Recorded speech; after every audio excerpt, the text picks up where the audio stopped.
இரண்டாவது இங்கே காண்பிக்கப்படுது the second parable that we see here Matthew 13:24 Matthew 13:24 ಅಲ್ಲಿಂದ 30 ತನಕ from there till 30 இப்போ நான் ಫಸ್ಟ್ ಸ್ಟೋರಿ ಹೇಳಿದೆ ಸ್ಟೋರಿ ಫಸ್ಟ್ ಮೊದಲನೇದಾಗಿ ನಾನು ಕಥೆ ಹಾಗೆ ಹೇಳ್ತೇನೆ ಸ್ಟೋರಿನೆಲ್ಲ ಕೇಳಬೇಕು ಸ್ಟೋರಿ ನೀವು ಕಥೆ ಕೇಳಿಸ್ಕೊಳ್ಬೇಕು ಪ್ಯಾರಬಲ್ ಅರ್ಥ ಮಾಡ್ಕೋಬೇಕಾದ್ರೆ ಸ್ಟೋರಿ ಅರ್ಥ ಆಗಬೇಕು ನಿಮಗೆ ಸಾಮ್ಯ ಅರ್ಥ ಆಗಬೇಕಂದ್ರೆ ಕಥೆ ತಿಳ್ಕೊಳ್ಬೇಕು ಮೊದಲನೇ ಸ್ಟೋರಿ ಅರ್ಥ ಆಯ್ತಲ್ಲ ಮೊದಲನೇ ಕಥೆ ಎಲ್ಲರಿಗೂ ಅರ್ಥ ಆಯ್ತು ನಾನು ಒಂದ್ಸತಿ ಮೆಸೇಜ್ ಹಾಕಿ ನೀವು ಆದ್ರೆ ಹತ್ತಿರ ಉತ್ತರ ಕೊಡ್ತೀರಲ್ವಾ ನಾನು ಏನೇ ರೀತಿಯಾಗಿ ಈ ರೀತಿ ಮೆಸೇಜ್ ಹೇಳಿದ್ರು ಪ್ರಶ್ನೆ ಕೇಳಿದ್ರು ನೀವು ಉತ್ತರ ಕೊಡ್ತೀರಲ್ವಾ ಅದೇ ರೀತಿ ಎರಡನೆಯ ಸಾಮ್ಯದ ಕಥೆ ಪರಲೋಕ ರಾಜ್ಯವು ಒಳ್ಳೆ ಬೀಜವನ್ನು ತನ್ನ ಹೊಲದಲ್ಲಿ ಬಿತ್ತಿದ ಒಬ್ಬ ಮನುಷ್ಯನಿಗೆ ಹೋಲಿಕೆಯಾಗಿದೆ. The kingdom of God is compared to a man who has sowed good seed in his land. இந்த லிங்க் பாருங்க அந்த முதல் parable செகண்ட் parable லிங்க் ஆகிது பாருங்க. See this parable, the first parable and the second parable has a link.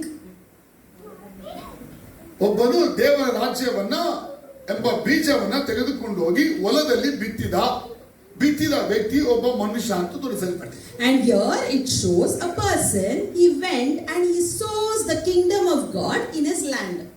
ಹೇಳಿ ಮೊದಲನೆಲ್ಲ ಬಾಯ್ದು ಹೇಳಿ. Say this. ಒಬ್ಬ ಮನುಷ್ಯನು there is a man ಒಳ್ಳೆಯ ಬೀಜವನ್ನು he took good seeds ಹೊಲದಲ್ಲಿ ಬಿತ್ತಿದನು and he is sowing in his field. ಅದೇ ಪರಲೋಕ ರಾಜ್ಯ.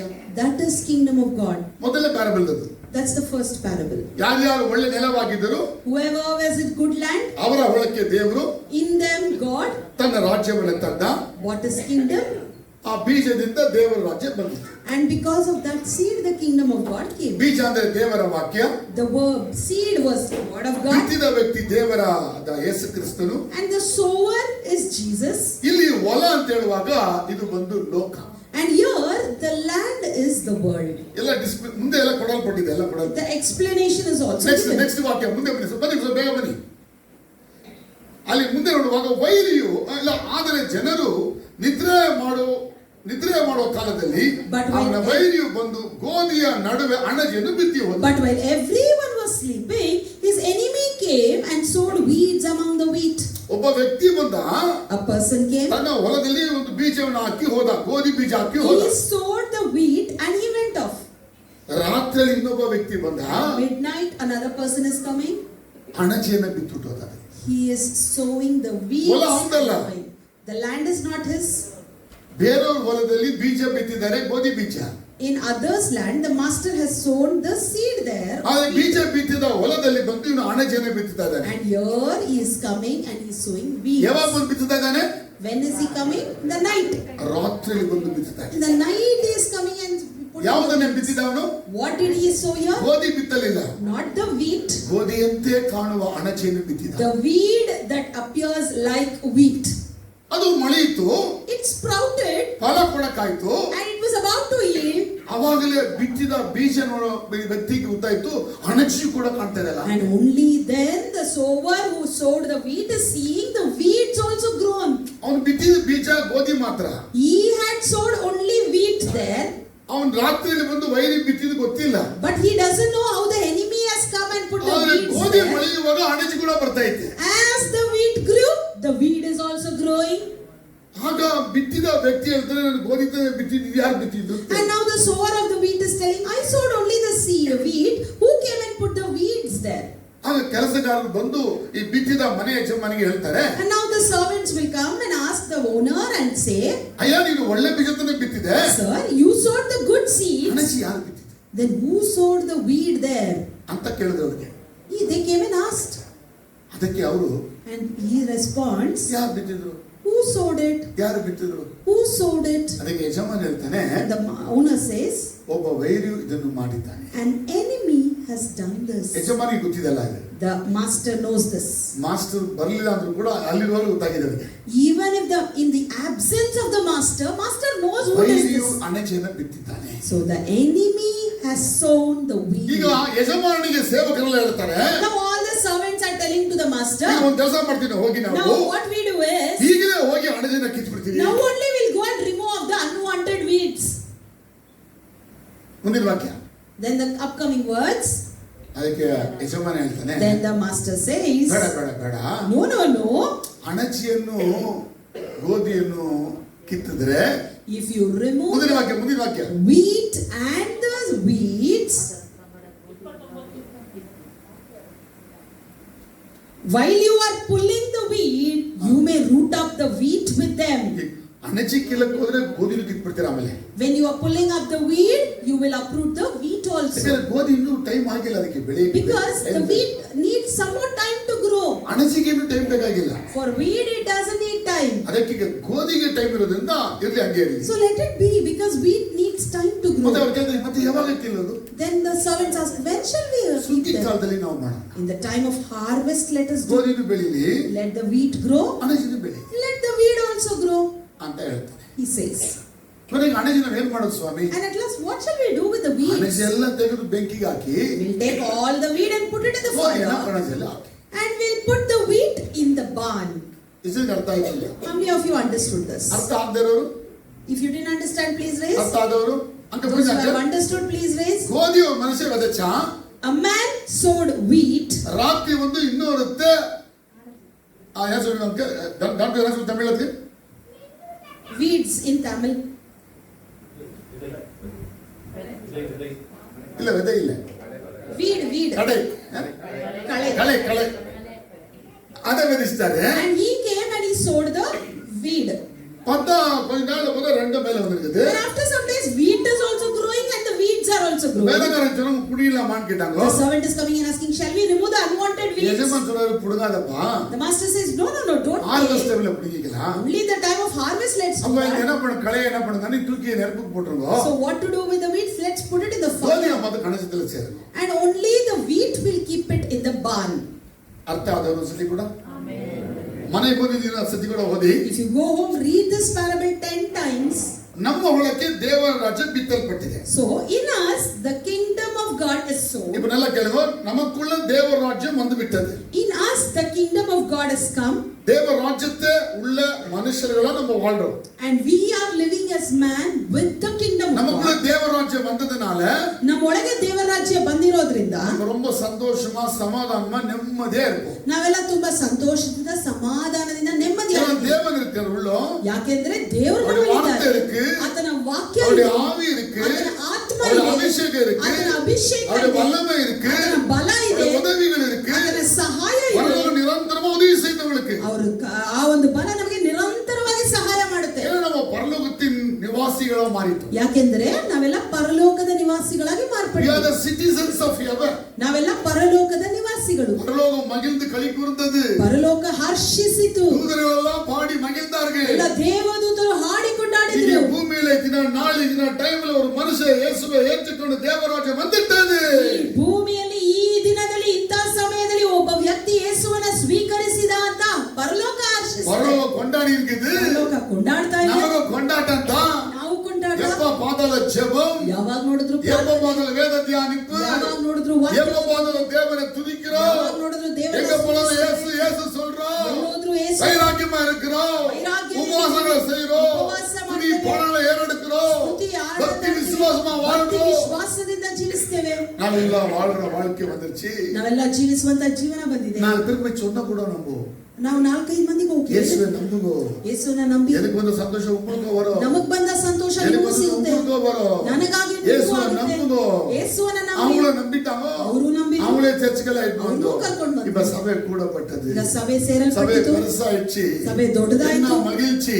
ಎಂತಹ ಸಂತೋಷ. எல்லாரும் ஒத்துக்கிட்டு பாக்குறோம். ಎಲ್ಲರೂ ಒಬ್ಬರನ್ನ எனக்குள்ள தேவராஜ்யம், உங்களுக்குள்ள தேவராஜ்யம். ನಿಮಗೂ ದೇವರ ರಾಜ್ಯ. எல்லாரும் சந்தோஷம். ಎಲ್ರಿಗೂ ಸಂತೋಷ. இவர் ரட்சிக்கப்பட்டாரு, அவர் ரட்சிக்கப்பட்டாரு, அவர் ரட்சிக்கப்பட்டாருன்ற பெரிய ಇವ್ರು சந்தோஷம். ರಕ್ಷಣೆ ಹೊಂದಿದ್ರು, ಅವರು ರಕ್ಷಣೆ ಹೊಂದಿದ್ರು ಅಂತ ದೊಡ್ಡ ಸಂತೋಷ. சபை முழுசு பெரிய மகிழ்ச்சி. ಸಭೆ ತುಂಬಾ ಹರ್ಷಿಸ್ತಾ ಇದೆ. ஏன்னா தேவராஜ்யக்குள்ள வந்தது. ಯಾಕೆಂದ್ರೆ ದೇವರ ರಾಜ್ಯ ನಮ್ಮೊಳಗೆ ಬಂದಿದೆ. என்ன மகிழ்ச்சி. ಎಷ್ಟು ಸಂತೋಷ. நான் சொன்னேன் பேய் கதை. ನಾನು ಹೇಳಿದ್ನಲ್ಲ ಸೈತಾನ ಕಥೆ. பேய் கான்ஃபரன்ஸ் போட்டு என்ன பண்ணாங்க? ಸೈತಾನ ಎಲ್ಲ ಒಂದು ಗೂಡಿ ಏನ್ ಮಾಡ್ತಿದ್ದಾರೆ? அழுதுகிறாங்க. ಅಳ್ತಾ ಇದ್ದಾರೆ. இப்ப அவங்களாம் பண்ண மாட்டாங்க, சும்மா இருக்க முடியாது அவங்களால. ಈಗ ಅವರಿಂದ ಸುಮ್ಮನೆ ಇರ್ಲಿಕ್ಕೆ ಸಾಧ್ಯ ಇಲ್ಲ. பேய்க்கு சும்மா இருக்கவே முடியாது. ಸೈತಾನ್ಗೆ ಸುಮ್ಮನೆ ಇರ್ಲಿಕ್ಕೆ ಆಗಲ್ಲ. நல்லா இருக்கிற கண்டா அவனுக்கு ஆகாது. ಚೆನ್ನಾಗಿರೋರ್ನ ನೋಡಿದ್ರೆ ಆಗಲ್ಲ. உண்மையா இருக்கிற ஆகாது. ನಿಜವಾಗಿರೋ ಜೀವನ சத்தியமா ಜೀವಿಸಲ್ಲ. இருந்தா ஆகாது. ಸತ್ಯವಾಗಿದ್ರೆ ಅವನಿಗೆ ಆಗಲ್ಲ. பரிசுத்தமா இருந்தா ஆகாது. ಪರಿಶುದ್ಧವಾಗಿದ್ರೆ ಅವನಿಗೆ நீதியா ಆಗಲ್ಲ. இருந்தா ஆகாது. ನೀತಿಯಿಂದ நேர்மையா இருந்தாலும் ஆகாது. ಸತ್ಯವಾಗಿದ್ರೆ ಅವನಿಗೆ சும்மா ಆಗಲ್ಲ. இருக்க முடியாது. ಅವನಿಂದ ಸುಮ್ಮನೆ ಇರ್ಲಿಕ್ಕೆ அதுக்கு ಆಗಲ್ಲ. இந்த கெட்டவன பண்ணா இன்னும் சும்மா இருக்க மாட்டான், இன்னும் ஏதா பண்ணுவான். ಅದೇ ರೀತಿ ಕೆಟ್ಟವರನ್ನ ನೋಡಿದ್ರೆ ಅವನಿಗೆ ಇನ್ನೂ ಸುಮ್ಮನೆ ಇರ್ಲಿಕ್ಕೆ கேடாக ಆಗಲ್ಲ. இன்னொன்னு கேடாக தான் பார்க்குவான். ಕೇಡಾಗಿರುವಂತವ್ರು ಇನ್ನೂ ಕೇಡು அப்படி ಮಾಡೋದು. ரொம்ப இதுதான் ஆர்டர் வந்தாலும் பெய் ಅವನಿಗೆ ಸುಮ್ಮನೆ ಇರ್ಲಿಕ್ಕೆ ಆಗಲ್ಲ, ಏನಾದ್ರೂ ಮಾಡ್ತಾನೆ, ஏதாவது செய்யணும் அவனுக்கு. ಏನಾದ್ರೂ ಮಾಡ್ಬೇಕು. ஆனா இங்க மனுஷர்களுக்குள்ள தேவ ராஜ்யம் வந்து ಆದ್ರೆ ಮನುಷ್ಯರೊಳಗೆ ಏನಾಗಿದೆ, ದೇವರ ರಾಜ್ಯ ಬಂದಿದೆ. இப்ப என்ன பண்ணான பேய், ಈಗ ಸೈತಾನ ಏನ್ ಮಾಡ್ತಾನೆ, ಅಣಜಿ ತೇಳಿ ಕನ್ನಡದಲ್ಲಿ ಹೇಳಲಾಗಿದೆ. ಇನ್ ಕನ್ನಡ ಇಟ್ ಇಸ್ ಹಣಜಿ, இங்கிலீஷ்ல வீட்ஸ் ன்னு சொல்லப்பட்டு, and in English we call it as weeds. அந்த வேர்டுக்கு நம்ம நீங்க பாத்தீங்கன்னா, if we take that word கிரீக்ல பாத்தீங்கன்னா in Greek ஜிசானியா, it is zizania. சொல்லுங்க ஜிசானியா, zizania, ஜிசானியா, zizania. சொல்ல மாட்டீங்களா யாரும்? ஹீப்ரு கத்துக்கிட்டீங்க, Greek கத்துக்கீங்களே. zizania it is in சொல்லுங்க Greek. ஜிசானியா, zizania. ஜிசானியானா zizania சத்ரு means விதைச்ச விதை இது. the seed that has been sown by the enemy. இது எப்படி இருக்குமா? How will it be? பார்க்கிறதுக்கு ನೋಡ್ಲಿಕ್ಕೆ ಗೋಧಿ மாதிரி இருக்கும். ಗೋಧಿಯ ರೀತಿಯಲ್ಲೇ ಇರುತ್ತೆ, ಗೋಧಿ மாதிரியே இருக்கும். ಗೋಧಿ ತರಾನೇ ಇರುತ್ತೆ, ಆದ್ರೆ ಗೋಧಿ ಇಲ್ಲ. ಆದ್ರೆ ಗೋಧಿ ಅಲ್ಲ. ಗೋಧಿದ ಗೋಧಿ ರೀತಿ ಇರುತ್ತೆ, ಆದ್ರೆ ಗೋಧಿ ಇಲ್ಲ. ಆದ್ರೆ ಗೋಧಿ ಅಲ್ಲ. அப்ப சத்ரு எவ்வளவு ஞானமா பண்ணிருக்கா பாருங்க. ಆ ಶತ್ರು ಎಷ್ಟು ಜ್ಞಾನದಿಂದ ಮಾಡಿದ್ದಾನೆ. ಗೋಧಿ விதைக்கப்பட்ட பூமியில ಗೋಧಿ மாதிரி குழம்பு வச்சிருக்கா. ಗೋಧಿಯನ್ನ ಬಿತ್ತಲ್ಪಟ್ಟ ಭೂಮಿಯಲ್ಲಿ ಗೋಧಿ ರೀತಿಯೇ ಒಂದು ತಂದಿದ್ದಾನೆ. நல்ல புரியும், ಗೋಧಿ இருக்கிற பூமியில ಗೋಧಿ மாதிரி குழம்பு வச்சிருந்தது ஐயா. ಗೋಧಿ ಇರುವಂತ ಭೂಮಿಯಲ್ಲಿ ಗೋಧಿ ರೀತಿಯಲ್ಲೇ ತಂದಿದ್ದಾನೆ. ಅದು ಗೋಧಿ ಅಲ್ಲ, ಆದ್ರೆ ಅದು ಗೋಧಿ ಅಲ್ಲ, அது ಗೋಧಿயே இல்ல, ಅದು ಗೋಧಿನೇ ಅಲ್ಲ. ಗೋಧಿ மாதிரி இருக்கும். ನೋಡ್ಲಿಕ್ಕೆ ಗೋಧಿ ರೀತಿ, நீங்க மதுரை ಗೋಧಿ தான் இருக்குது, நம்மளுக்கு தான் ಗೋಧಿ நீங்க ಅದನ್ನ ನೋಡಿದ್ರು ಕೂಡ ನೀವು ಇದೇ ಗೋಧಿ ಅಂತ அது ಗೋಧಿ ಅಲ್ಲ. ಆದ್ರೆ ಅದು ಗೋಧಿ ಅಲ್ಲ. சத்ரு அந்த மாதிரி ஒரு ಗೋಧಿயை விதைச்சிட்டான். ಶತ್ರು ಬಂದು ಅಂತಹ ಒಂದು ಗೋಧಿಯನ್ನ ಇಲ್ಲಿ ಬಿತ್ತಿದ್ದ. அதுக்கு தான் கிரீக்ல ஜிசானியான்னு சொல்லப்படுது. ಅದನ್ನೇ ನಾವು ಗ್ರೀಕಲ್ಲಿ ಜಿಜಾನಿಯಾ ಅನ್ನೋದು. அப்படின்னா ஃபால்ஸ் வீட்னு ಅರ್ಥ. ಹಾಗಿದ್ರೆ ಸುಳ್ಳಾದ ಗೋಧಿ, ಅಥವಾ ಹಿಂಗೆ ಹೇಳ್ಬೋದು ನಾವು, or else ಅನಕ್ಷಕವಾದಂತ ಒಂದು ಬೆಳೆ, unwanted growth, தேவையில்லாத ஒரு விதை அது, unwanted seed. ஒரு இந்த யூரோப்பியன்ஸ் வச்சு போய் நம்ம போட்டு விதை பாத்தீங்களா? You see, ಯುರೋಪಿನವರು ಕೆಲವೊಂದು ಬೇಡದೇ ಇರುವಂತ ವಿದೆ, அது என்ன எங்க போனாலும் ஒதுக்கி வராது. நேர்மையில் பார்த்து பார்த்தேனியம், ಪಾರ್ಥೇನಿಯಂ ಎಲ್ಲ சொல்லுவாங்க ಯುರೋಪಿಯನ್ಸ್ ನಮ್ಮ ದೇಶಕ್ಕೆ ಕೊಟ್ಟಿದ್ದು ಒಳ್ಳೇದು ಇದೆ, ಅವ್ರು ಕೊಟ್ಟಿದ್ದು ಆಸ್ತಮ ವ್ಯಾಧಿ ಬರಕ್ಕೆ ಪಾರ್ಥೇನಿಯಂ ಕೊಟ್ಟು ಹೋಗಿದ್ದಾರೆ ಅಂತ.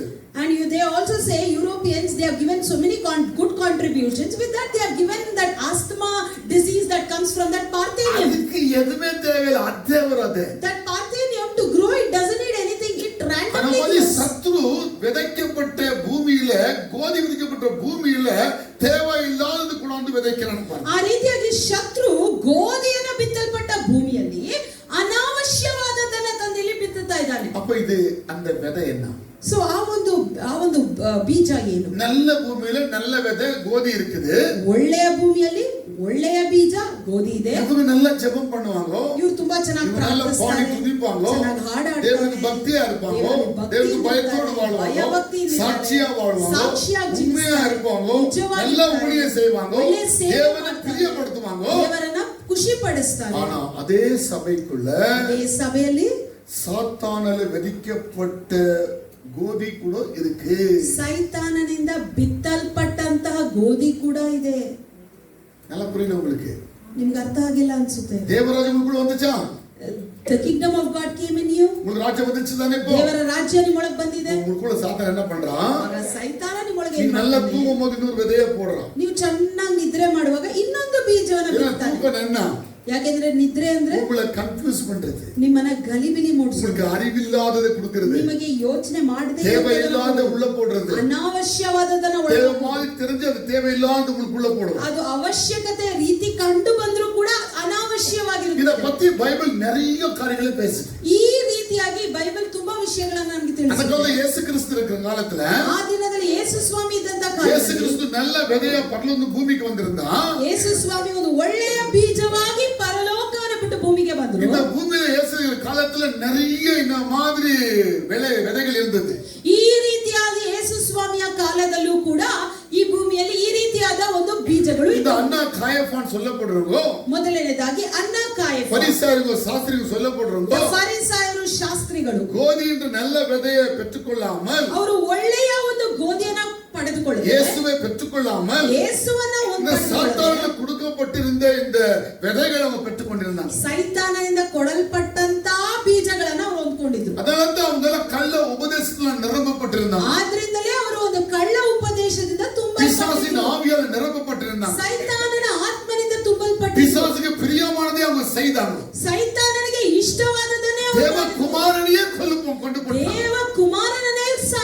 ಇದಕ್ಕೆ என்ன காரணம்? பேய் அவங்களுக்குள்ள விதைச்ச விதைதான் ಇದಕ್ಕೆ ಕಾರಣ ಏನು ಅಂದ್ರೆ ಸೈತಾನನು ಅವರೊಳಗೆ ಬಿತ್ತದ. ಈಗ நிறைய ರಾಜ್ಯಗಳ ಭೂಮಿಯಲ್ಲಿ ನೀವು பார்க்கலாம். ಇವತ್ತು ಕೂಡ ತುಂಬಾ ರಾಜ್ಯಗಳನ್ನು ನಾವು ಅಶ್ಶೂರಿಯನ್ ಕಿಂಗ್ಡಮ್ ನೀವು பார்க்கலாம். ಅಶ್ಶೂರಿಯನ್ ಕಿಂಗ್ಡಮ್ உலகத்துல அவங்க ராஜ்யபார பண்ணும்போது நிறைய மக்களை கொடுமைப்படுத்தி நாசப்படுத்தினாங்க. ಅವರು ಲೋಕದಲ್ಲಿ ರಾಜ್ಯಭಾರ ಮಾಡುವಾಗ ಜನರನ್ನ ಹಿಂಸಿಸಿ ನಾಶಪಡಿಸಿದ್ರು. பாபிலோன் ಕಿಂಗ್ಡಮ್ பண்ணும்போது நீங்க பார்க்கலாம். ಅದೇ ರೀತಿಯಾಗಿ ಬಾಬಿಲೋನ್ நிறைய ಮಕ್ಕಳை துன்பப்படுத்தி நிறைய பேரை நாசம் பண்ணாங்க. ಅವರು ಕೂಡ ತುಂಬಾ ಜನರನ್ನ ಹಿಂಸಿಸಿ ಈಜಿಪ್ಟ್ ಕಿಂಗ್ಡಮ್ ನೀವು பார்க்கலாம். ಈಜಿಪ್ಟ್ ಅನ್ನು ನೋಡಬಹುದು. நிறைய ಮಕ್ಕಳை துன்பப்படுத்தி நாசப்படுத்தினாங்க. ಅವರು ಕೂಡ ತುಂಬಾ ಜನರನ್ನ ಹಿಂಸಿಸಿ ನಾಶಪಡಿಸಿದ್ರು. அவங்க யாரை தொந்தரப்படுத்துறாங்கன்னா ಯಾರನ್ನ ಹಿಂಸಿಸಿದ್ರು? மிருகத்தை தொந்தரப்படுத்தல. ಅವರು ಮೃಗಗಳನ್ನ அவங்க மனுஷங்களை தொந்தரப்படுத்துறாங்க. ಅವರ ರೀತಿಯಲ್ಲಿದ್ದಂತ ಮನುಷ್ಯರನ್ನೇ ಹಿಂಸಿಸಿದ್ರು. ಅದು ಮಾತ್ರವಲ್ಲ, ಗ್ರೀಕ್ ಕಿಂಗ್ಡಮ್ ಬಂದಿದೆ. ಅದೇ ರೀತಿ ಗ್ರೀಕ್ ರಾಜ್ಯಭಾರದಲ್ಲಿ இவங்களும் உலகத்துல மக்களை ரொம்ப துன்பப்படுத்துறாங்க. ಇವರು ಕೂಡ ಲೋಕದಲ್ಲಿ ಜನರನ್ನ மேதியா பர்ஷியா ಕಿಂಗ್ಡಮ್ ಬಂದಿದೆ. ಮೇದ್ಯ ಪರ್ಷಿಯಾ அப்பொழுது கூட ஜனங்கள் பயங்கரமா துன்பப்பட்டாங்க. ಅವಾಗಲೂ ಕೂಡ ಜನರು ತುಂಬಾ ಹಿಂಸಿಸಲ್ಪಟ್ಟರು. ರೋಮನ್ ಕಿಂಗ್ಡಮ್ ಬಂದಿದೆ. ರೋಮ್ ಸಾಮ್ರಾಜ್ಯದಲ್ಲಿ கூட தேவ ஜனங்களுக்கு ரொம்ப துன்பம் ಅಲ್ಲೂ வந்தது. ಕೂಡ ದೇವ ಜನರಿಗೆ ತುಂಬಾ ಹಿಂಸೆ. இப்போ கூட உலகத்துல எவ்வளவு ராஜ்யங்கள் பூமியில இருக்கு. ಈಗಲೂ ಕೂಡ ಎಷ್ಟೋ ರಾಜ್ಯಭಾರ ಲೋಕದಲ್ಲಿ ಇದೆ. எல்லா ராஜ்யபாரத்திலும் தேவ ஜனங்களுக்கு ಎಲ್ಲಾ துன்பம் ರಾಜ್ಯಭಾರಗಳಲ್ಲಿ ದೇವ ಜನರಿಗೆ ಹಿಂಸೆ. இந்தியாவிலேயே நீங்க பார்க்கலாம், கிறிஸ்துவை பத்தி சொல்ல ಅನುಮತಿ ಇಲ್ಲದ ನಾವು ಈ ಬಂದಿದ್ದೀವಿ. ಭಾರತ ದೇಶದಲ್ಲೇ ನಾವು ನೋಡಬಹುದು ಕ್ರಿಸ್ತನನ್ನ ಪರಿಚಯಿಸಲು ಅನುಮತಿ ಇಲ್ಲ ನಮಗೆ. ஆனா நம்மளுக்கு கான்ஸ்டிடியூஷன் லால சொல்றதுக்கு ಅನುಮತಿ இருக்கு. ನಮ್ಮ ಸಂವಿಧಾನದಲ್ಲಿ ನಮಗೆ ಯಾವುದು ಅನುಮತಿ ಇದೆ. ஆனா ಅನುಮತಿ கொடுக்க கூடாதுன்றதுக்காக தான் ಮೋದಿ ಟ್ರೈ பண்ணிட்டு ಅಂತಹ ಒಂದು ಅನುಮತಿ ಸಿಗಬಾರದು ಅನ್ನುವುದಕ್ಕಾಗಿಯೇ ನಮ್ಮ ಮೋದಿ ಅವರು ಮೋದಿ வந்திருந்தாங்கன்னா 400 ಸೀಟ್ வந்திருந்தாங்கன்னா ಈಗ ಮೋದಿ ಅವರ 400 ಸೀಟ್ ಅವ್ರಿಗೆ ಸಿಕ್ಬಿಟ್ಟಿದ್ರೆ ಅವರು என்ன பண்ண ಅಮೆಂಡ್ಮೆಂಟ್ பண்ணிருப்பாரு. ಆ ಒಂದು ಸಂವಿಧಾನದಲ್ಲಿ ತಿದ್ದುಪಡಿ ಮಾಡ್ತಿದ್ರು. nobody can preach any religion conflict ಬರೋದು. ಆವಾಗ ಯಾರು ಕೂಡ ಯಾವ ಒಂದು ಮತ ಬೋಧನೆಗಳನ್ನ ಮಾಡಬಾರದು ಅನ್ನೋದಂತ. ಆனா ಅವರು 400 ವರಾದನಾல சும்மா ಗಪ್ಚುಪ್ ಆಯ್ತು. ಅವಾಗ 400 ಸೀಟ್ ಸಿಗದೆ ಇದ್ದದಕ್ಕಾಗಿ ಮೋದಿ ಸಾಧಾರಣ ನೆನ್ಸಿಡಾದೀಗ. ನೀವು ಅವರನ್ನು ಕೂಡ ಸಾಧಾರಣ ಅವರ ಡ್ರೆಸ್ பார்த்து பேச்ச பார்த்து அப்படி மயங்கி போயிடாதீங்க. ಅವರ ವೇಷ ಅವರ ಮಾತನ್ನು இந்த பூமியில யார் ராஜ்யபாரம் பண்ணாலும் தேவ ஜனங்களுக்கு தான் பிரச்சனை. ಯಾರೇ ರಾಜ್ಯಭಾರ ಮಾಡಿದ್ರು ಕೂಡ ದೇವ ಜನರಿಗೆ ತೊಂದರೆನೇ. ಕೆಟ್ಟவங்களுக்கு ಕೆಟ್ಟது பண்றது மார்க்கிலும் நல்லவங்களுக்கு பண்ண ಕೆಟ್ಟது ரொம்ப அதிகமா இருக்கு. ಅವರು ಕೆಟ್ಟವರಿಗೆ ಕೆಟ್ಟದನ್ನು ಮಾಡೋದಕ್ಕಿಂತ ಒಳ್ಳೆಯವರಿಗೆ ಮಾಡೋದು ಕೆಟ್ಟದೇ ಹೆಚ್ಚಾಗಿರುತ್ತೆ. ಏನೋ சில மீட்டிங் இருந்தது இந்தியாவுல. ಯಾಕಂದ್ರೆ ಭಾರತದಲ್ಲಿ ಕೆಲವೊಂದು ಮೀಟಿಂಗ್ எல்லா சபைகளும் நம்முடைய கையில கொண்டு வரணும்னு சொல்லி மோதியுடைய தீர்மானம். ಮೋದಿಯ ಒಂದು ತೀರ್ಮಾನ ಏನಾಗಿತ್ತಂದ್ರೆ ಎಲ್ಲಾ ಸಭೆಗಳನ್ನು ಆತನ ಕೈಯಲ್ಲಿ ತರೋದು. ಇಡೀ ಚರ್ಚಸ್ ಫಂಡ್ ಎಲ್ಲ நம்முடைய ಗವರ್ನಮೆಂಟ್ ಕೈಯಲ್ಲಿ ಇರಬೇಕು. ಎಲ್ಲಾ ಚರ್ಚ್ ಫಂಡ್ಗಳು ಕೂಡ ನಮ್ಮ ಸರ್ಕಾರದ ಕೆಳಗಿರಬೇಕು. ஒரு ಚರ್ಚ್ ಪಾಸ್ಟರ್ಗೆ ನಾವು ಸಂಬಳ ಕೊಡುವುದನ್ನ ಚರ್ಚ್ ಫಂಡ್ ಎಲ್ಲ ಗವರ್ನಮೆಂಟ್ಗೆ ಬರணும். ಚರ್ಚ್ ಪಾಸ್ಟರ್ಗೆ ನಾವು ಸಂಬಳ ಕೊಡ್ತೇವೆ, ಹಾಗೆ ಚರ್ಚ್ ಅಲ್ಲಿ ಬರುವಂತ ಫಂಡ್ ಎಲ್ಲ ಸರ್ಕಾರ. ಚರ್ಚ್ நடக்க போகுது ಗವರ್ನಮೆಂಟ್ಗೆ தெரியாத எதுமே பண்ணக்கூடாது. ಚರ್ಚ್ ಅಲ್ಲಿ ಏನ್ ನಡೆಯುತ್ತೆ ಅದೆಲ್ಲ ಸರ್ಕಾರಕ್ಕೆ ತಿಳಿದಿರಬೇಕು. ಸರ್ಕಾರದ ಗಮನ ಇಲ್ಲದೆ ಏನೂ ಸಭೆಯಲ್ಲಿ ಗವರ್ನಮೆಂಟ್ ರೂಲ್ಸ್ ಕೊಡೋರು என்ன பண்ணாரனா ಈ ರೀತಿಯಾಗಿ ಗವರ್ನಮೆಂಟ್ ಸುವಿಶೇಷ சொல்லாத ತರಬೇಕು. ಏನಂದ್ರೆ ಯೇಸು ಬಗ್ಗೆ சொல்லாத, ಯೇಸು ಬಗ್ಗೆ ಹೇಳಬೇಡ, ಸುವಾರ್ತೆ ಹೇಳಬೇಡ, அப்படி ಎಲ್ಲ சட்டத்தை கொண்டு வந்திருப்பாங்க. ಆ ರೀತಿಯಾಗಿ ಒಂದು ಲಾಗಳನ್ನ ತರ್ತಿದ್ರು. அப்படி மீட்டிங் நடந்தது நம்ம சவுத்தில் நடந்தது. ಅಂತ ಮೀಟಿಂಗ್ಗಳು ನಮ್ಮ ದಕ್ಷಿಣ ಭಾಗದಲ್ಲೇ ನಡೆಯಿತು. எனவே அடிக்கடி மீட்டிங் நடந்தே இருக்கு. ಈ ರೀತಿಯಾಗಿ ಎಷ್ಟೋ ಬಾರಿ ನಡೆಯುತ್ತಾನೆ ಇದೆ. இந்த இந்து ಟೆರರಿಸ್ಟ್ಗಳು ಏನು பண்றாங்கன்னா ಹಾಗೆ ಹಿಂದೂ ಟೆರರಿಸ್ಟ್ಗಳು ಏನ್ ಮಾಡ್ತಿದ್ದಾರೆ, எப்படியாவது இந்த கிறிஸ்துவை பின்பற்றி வர மக்களை நம்ம தேசத்திலேயாவது அடிக்கணும்னு சொல்லி ಹೇಗಾದ್ರೂ ಈ ಕ್ರೈಸ್ತರನ್ನ ಹಿಂಬಾಲಿಸ್ತಿರುವಂತ ಜನರನ್ನ ನಾವು ನಾಶ ಮಾಡ್ಬೇಕನ್ನೋ, எப்படியாவது அவங்களை அழிக்கணும், ಅವ್ರನ್ನ ಹೇಗಾದ್ರೂ ನಾಶ ಮಾಡ್ಬೇಕು. ಯೇಸು சொல்ற மனுஷன் இந்த பட்டண தேசத்தில் இருக்க கூடாது. ಯೇಸು ಅಂತ ಹೇಳುವಂತ ಜನ ಈ ಪಟ್ಟಣದಲ್ಲಿ ಇರಬಾರದು. நீ குஜராத்துக்கு போனா கிறிஸ்துவ ரொம்ப கம்மி. ನೀವು ಗುಜರಾತ್ಗೆ ಹೋದ್ರೆ ಕ್ರೈಸ್ತರು ತುಂಬಾ ಕಡಿಮೆ. கிறிஸ்துவன் சொன்னா வீடு கொடுக்க மாட்டாங்க. ನೀವು ಕ್ರೈಸ್ತರು ಅಂದ್ರೆ ನಿಮಗೆ ಮನೆ ಇಲ್ಲ. நமக்குள்ள நிறைய இருக்கு அவங்கள. ಈ ರೀತಿಯಾಗಿ ತುಂಬಾ ಇದೆ. ಸೇಫರ್ ಸೈಡ್ நம்ம ಸೌತ್ ಮಾತ್ರ தான். ಅಲ್ಲಿ ನಾವು ಸೇಫ್ ಆಗಿರೋದು ದಕ್ಷಿಣ ಭಾಗದಲ್ಲಿ. நார்த்ல உங்களுக்கு ரொம்ப பிரச்சனை இருக்கு. ನಾವು ಉತ್ತರ ಭಾಗದಲ್ಲಿ ತುಂಬಾ ತೊಂದರೆ. ஆனா ஈஸ்ட் ಭಾಗದಲ್ಲಿ கொஞ்சம் ಪರವಾಗಿಲ್ಲ. ಆದ್ರೆ ಈಸ್ಟ್ ಅಲ್ಲಿ ತುಂಬಾ ಪರವಾಗಿಲ್ಲ. ஆனா அங்கேயும் பிரச்சனை ஸ்டார்ட் பண்ணிட்டாங்க. ಅಲ್ಲೂ ಕೂಡ ಹೇಗೋ ಒಂದು ಸ್ಟಾರ್ಟ್ ಆಗಿದೆ. ஏன்னா எங்க கிறிஸ்துவரோ அவங்க தான் டார்ಗೆಟ್ பண்றாங்க இப்போ. ಎಲ್ಲಿ ಕ್ರೈಸ್ತರಿದ್ದಾರೋ ಅವರು ಅಲ್ಲೇ ಟಾರ್ಗೆಟ್ ಮಾಡ್ತಾರೆ. இந்த வருஷம் மோடி கவர்மெண்ட் உடைய பிளான் என்னன்னா, ಈ ವರ್ಷದ ಮೋದಿ ಗವರ್ನಮೆಂಟ್ ಪ್ಲಾನ್ எங்க கிறிஸ்துவ மத அதிகமா இருக்கோ அவங்க ಟಾರ್ಗೆಟ್ பண்ணிருக்காங்க. ಎಲ್ಲೆಲ್ಲಿ ಕ್ರೈಸ್ತ ಮತ ಹೆಚ್ಚಾಗಿದೆಯೋ ಅಲ್ಲೇ ಅವರು ಟಾರ್ಗೆಟ್. ಅದಲ್ಲ ಮ್ಯಾಂಗ್ಳೂರ್ ನಡೆದ ஒரு ಸಂಭವ. ಅದೇ ರೀತಿ ಮ್ಯಾಂಗ್ಳೂರಲ್ಲಿ ಆದಂತ ಸಂಭವ. அங்க கிறிஸ்துவுக்கு விரோதமா செயல்பட்ட காரியம், ಕ್ರೈಸ್ತರ ವಿರೋಧವಾಗಿ ಮಾಡಲ್ಪಟ್ಟಂತ ಕೆಲಸ. இப்படியெல்லாம் ஏன் செய்யறாங்க? ಈ ರೀತಿಯಾಗಿ ಯಾಕೆ ಮಾಡ್ತಾರೆ? மனிதர்களே எழுந்து செயல்படுறாங்க, அது மனிதனுடைய காரியமா? ಮನುಷ್ಯನ ವಿರುದ್ಧವಾಗಿ ಮನುಷ್ಯನೇ ಇದು ಮಾಡ್ತಿರೋದು ಅದು ಮನುಷ್ಯನ ಕಾರ್ಯ இல்ல, மனித காரியம் அல்ல. அது ಮನುಷ್ಯನ ಕಾರ್ಯ ಅಲ್ಲ. பிசாசு ஜனங்க கிறிஸ்து கிட்ட போகக்கூடாதுக்காக எடுக்கிற முயற்சிகள். ಶತ್ರುವಾದ ಸೈತಾನ ಜನರು ಕ್ರಿಸ್ತನನ್ನ ಹಿಂಬಾಲಿಸಬಾರದು ಅಂತ ಅವನು ಮಾಡುವಂತ ಒಂದು ಪ್ರಯತ್ನ. இப்படி சபைக்கு வரக்கூடிய தேவ ராஜ்யப்பட்ட மக்கள் மேல பிசாசு பின்னாலிருந்து அடிக்கிற அடிகள் இதெல்லாம். ಇದೆಲ್ಲ ಸೈತಾನ ದೇವರ ರಾಜ್ಯವನ್ನ ಹಿಂಬಾಲಿಸ್ತಾ ಇರುವಂತ ದೇವ ಜನರಿಗೆ ಹಿಂದೆಯಿಂದ ಕೊಡುವಂತ ಗುದ್ದಾಗಿದೆ. ஆனா சபைக்குள்ள வந்து நல்லா இருக்கிறமான்னு சொல்றாங்களே, அவனை சபைக்குள்ள அடிக்க பாக்குறாங்க. ಸಭೆಯ ಒಳಗೆ ಬಂದು ಸಭೆಯಲ್ಲಿ ಚೆನ್ನಾಗಿದ್ದೀನಿ ಅಂತ ಹೇಳ್ತಾನಲ್ಲ, ಈಗ ಅವನು ಸಭೆ ಒಳಗೆ ಬಂದು ಓಡಿಲಿಕ್ಕೆ நீங்க ಪ್ರಯತ್ನಿಸ್ತಾನೆ. நல்ல வைராக்கியமா இருக்கும்போது அழுகுற ஒரே மனுஷன் அம்பை. ನೀವು ತುಂಬಾ ವೈರಾಗ್ಯವಾಗಿರುವಾಗ ನಿಮ್ಮ ಕುರಿತಾಗಿ ಅಳುವ ಒಬ್ಬನೇ நல்ல பாடி துதிச்சிக்கு சொன்னா அன்னைக்கு பேய் ரொம்ப அழுவா. ನೀವು ಚೆನ್ನಾಗಿ ಹಾಡಾಡಿ ಸ್ತುತಿಸಿದ್ರೆ ಆ ದಿನ ಎಲ್ಲ ஒவ்வொரு சபைக்கு வந்துட்டா துக்கப்படுற மனுஷன் ஒருத்தர் அவன் தான் பேய். ನೀವು ಖಂಡಿತವಾಗಿ ವಾರ ಸಭೆಗೆ ಬಂದ್ರೆ ನಿಮ್ಮನ್ನ ನೋಡಿ ದುಃಖ ಪಡುವಂತ ಒಬ್ಬ ವ್ಯಕ್ತಿ ಯೇಸುವಾல் நன்மைகளை பெற்றுக்கொண்டீங்கன்னு சொன்னா அழுகுற மனுஷன் பேய் தான். ಯೇಸುವಿನಿಂದ ಎಲ್ಲಾ ಒಳ್ಳೆಯದನ್ನ ನೀವು ಪಡ್ಕೊಂಡ್ರಿ ಅಂದ್ರೆ ನಿಮ್ಮನ್ನ ನೋಡಿ ಅಳುವ ಒಬ್ಬನೇ ವ್ಯಕ್ತಿ ಸೈತಾನ. ಸಭೆகளுக்குள்ள ಕೂಡ ಒಂದು ಸೇವೆಗಳು ಸ್ಟಾರ್ಟ್ ಮಾಡ್ತಾರೆ. ಆದ್ರಿಂದ ಸಭೆ ಒಳಗೆ ಕೂಡ ಬಂದು ಕೆಲಸ ಮಾಡ್ಲಿಕ್ಕೆ ನೀವು ಈ ಒಂದು ಸಾಮ್ಯ ಅರ್ಥ ಮಾಡ್ಕೊಳ್ಳಿ. ಗೋಧಿ விதைக்கப்பட்ட பூமியிலே ராத்திரில வந்து பேய் என்ன பண்றானா அவனு ஒரு விதையை விதைக்கிறான். ಗೋಧಿ ಬಿತ್ತಲ್ಪಟ್ಟ ಅದೇ ಭೂಮಿಯಲ್ಲಿ ರಾತ್ರಿ ಬಂದು ಸೈತಾನ ಮತ್ತೊಂದು ಬೀಜನ ಬಿತ್ತಾ ಇದ್ದಾನೆ. ಅವನ ಸಭೆகளுக்குள்ள சாத்தான் ಅನುಮತಿக்கப்பட்டிருக்கிறான். ಸೋ ಇದರಿಂದ ಏನ್ ಗೊತ್ತಾಗುತ್ತೆ ಅಂದ್ರೆ ಸಭೆಯ ಒಳಗೆ ಸೈತಾನ ಅನುಮತಿಸಲ್ಪಟ್ಟಿದ್ದಾನೆ. ಪರಿಶುದ್ಧವಾದ ಸಭೆக்குள்ள பேயே இல்ல பாஸ்டர். ಕೆಲವೊಬ್ಬ ಪರಿಶುದ್ಧ ವ್ಯಕ್ತಿಗಳು ಹೇಳ್ತಾರೆ ಸಭೆಯೊಳಗೆ ಸೈತಾನ ಇಲ್ಲ ಪಾಸ್ಟರ್. இந்த ஒரு வசனத்தை நல்லா கவனிச்சு பாத்தீங்கன்னா பேய் சபைகளுக்குள்ள அதிகமா செயல்படுறான். ಈ ವಾಕ್ಯವನ್ನ ನೀವು ಗಮನಿಸಿ ನೋಡಿದ್ರಲ್ಲಿ ಗೊತ್ತಾಗುತ್ತೆ ಸೈತಾನ ಅಧಿಕವಾಗಿ ಸಭೆಯಲ್ಲೇ ಕೆಲಸ ಮಾಡೋದು. நிறைய சபைகள் பேயுடைய சபைகளா மாறிடுச்சு. ಈ ರೀತಿಯಾಗಿ ಎಷ್ಟೋ ಸಭೆಗಳು ಸೈತಾನ ಸಭೆಯಾಗಿ ಮಾರ್ಪಟ್ಟಿವೆ. சபைக்குள்ள கூட பேயுடைய வேலை ஸ்டார்ட் ஆயிடுச்சு. ಸಭೆಯೊಳಗೆ ಕೂಡ ಸೈತಾನನ ಕೆಲಸ ಆರಂಭ ಆಗಿದೆ. நீங்க உட்கார்ந்திருக்கிற இடத்துலயே பேய் பக்கத்துல உட்கார்ந்திருக்கலாம். ನೀವು ಕೂತಿರೋ ಸ್ಥಳ ಪಕ್ಕದಲ್ಲೇ ಸೈತಾನ ಕೂತಿರಬಹುದು. ಇಲ್ಲ ಅಂತೀರಾ? ಯಾರು ಅರ್ಥ ಆಗ್ತಾ ಇಲ್ಲ.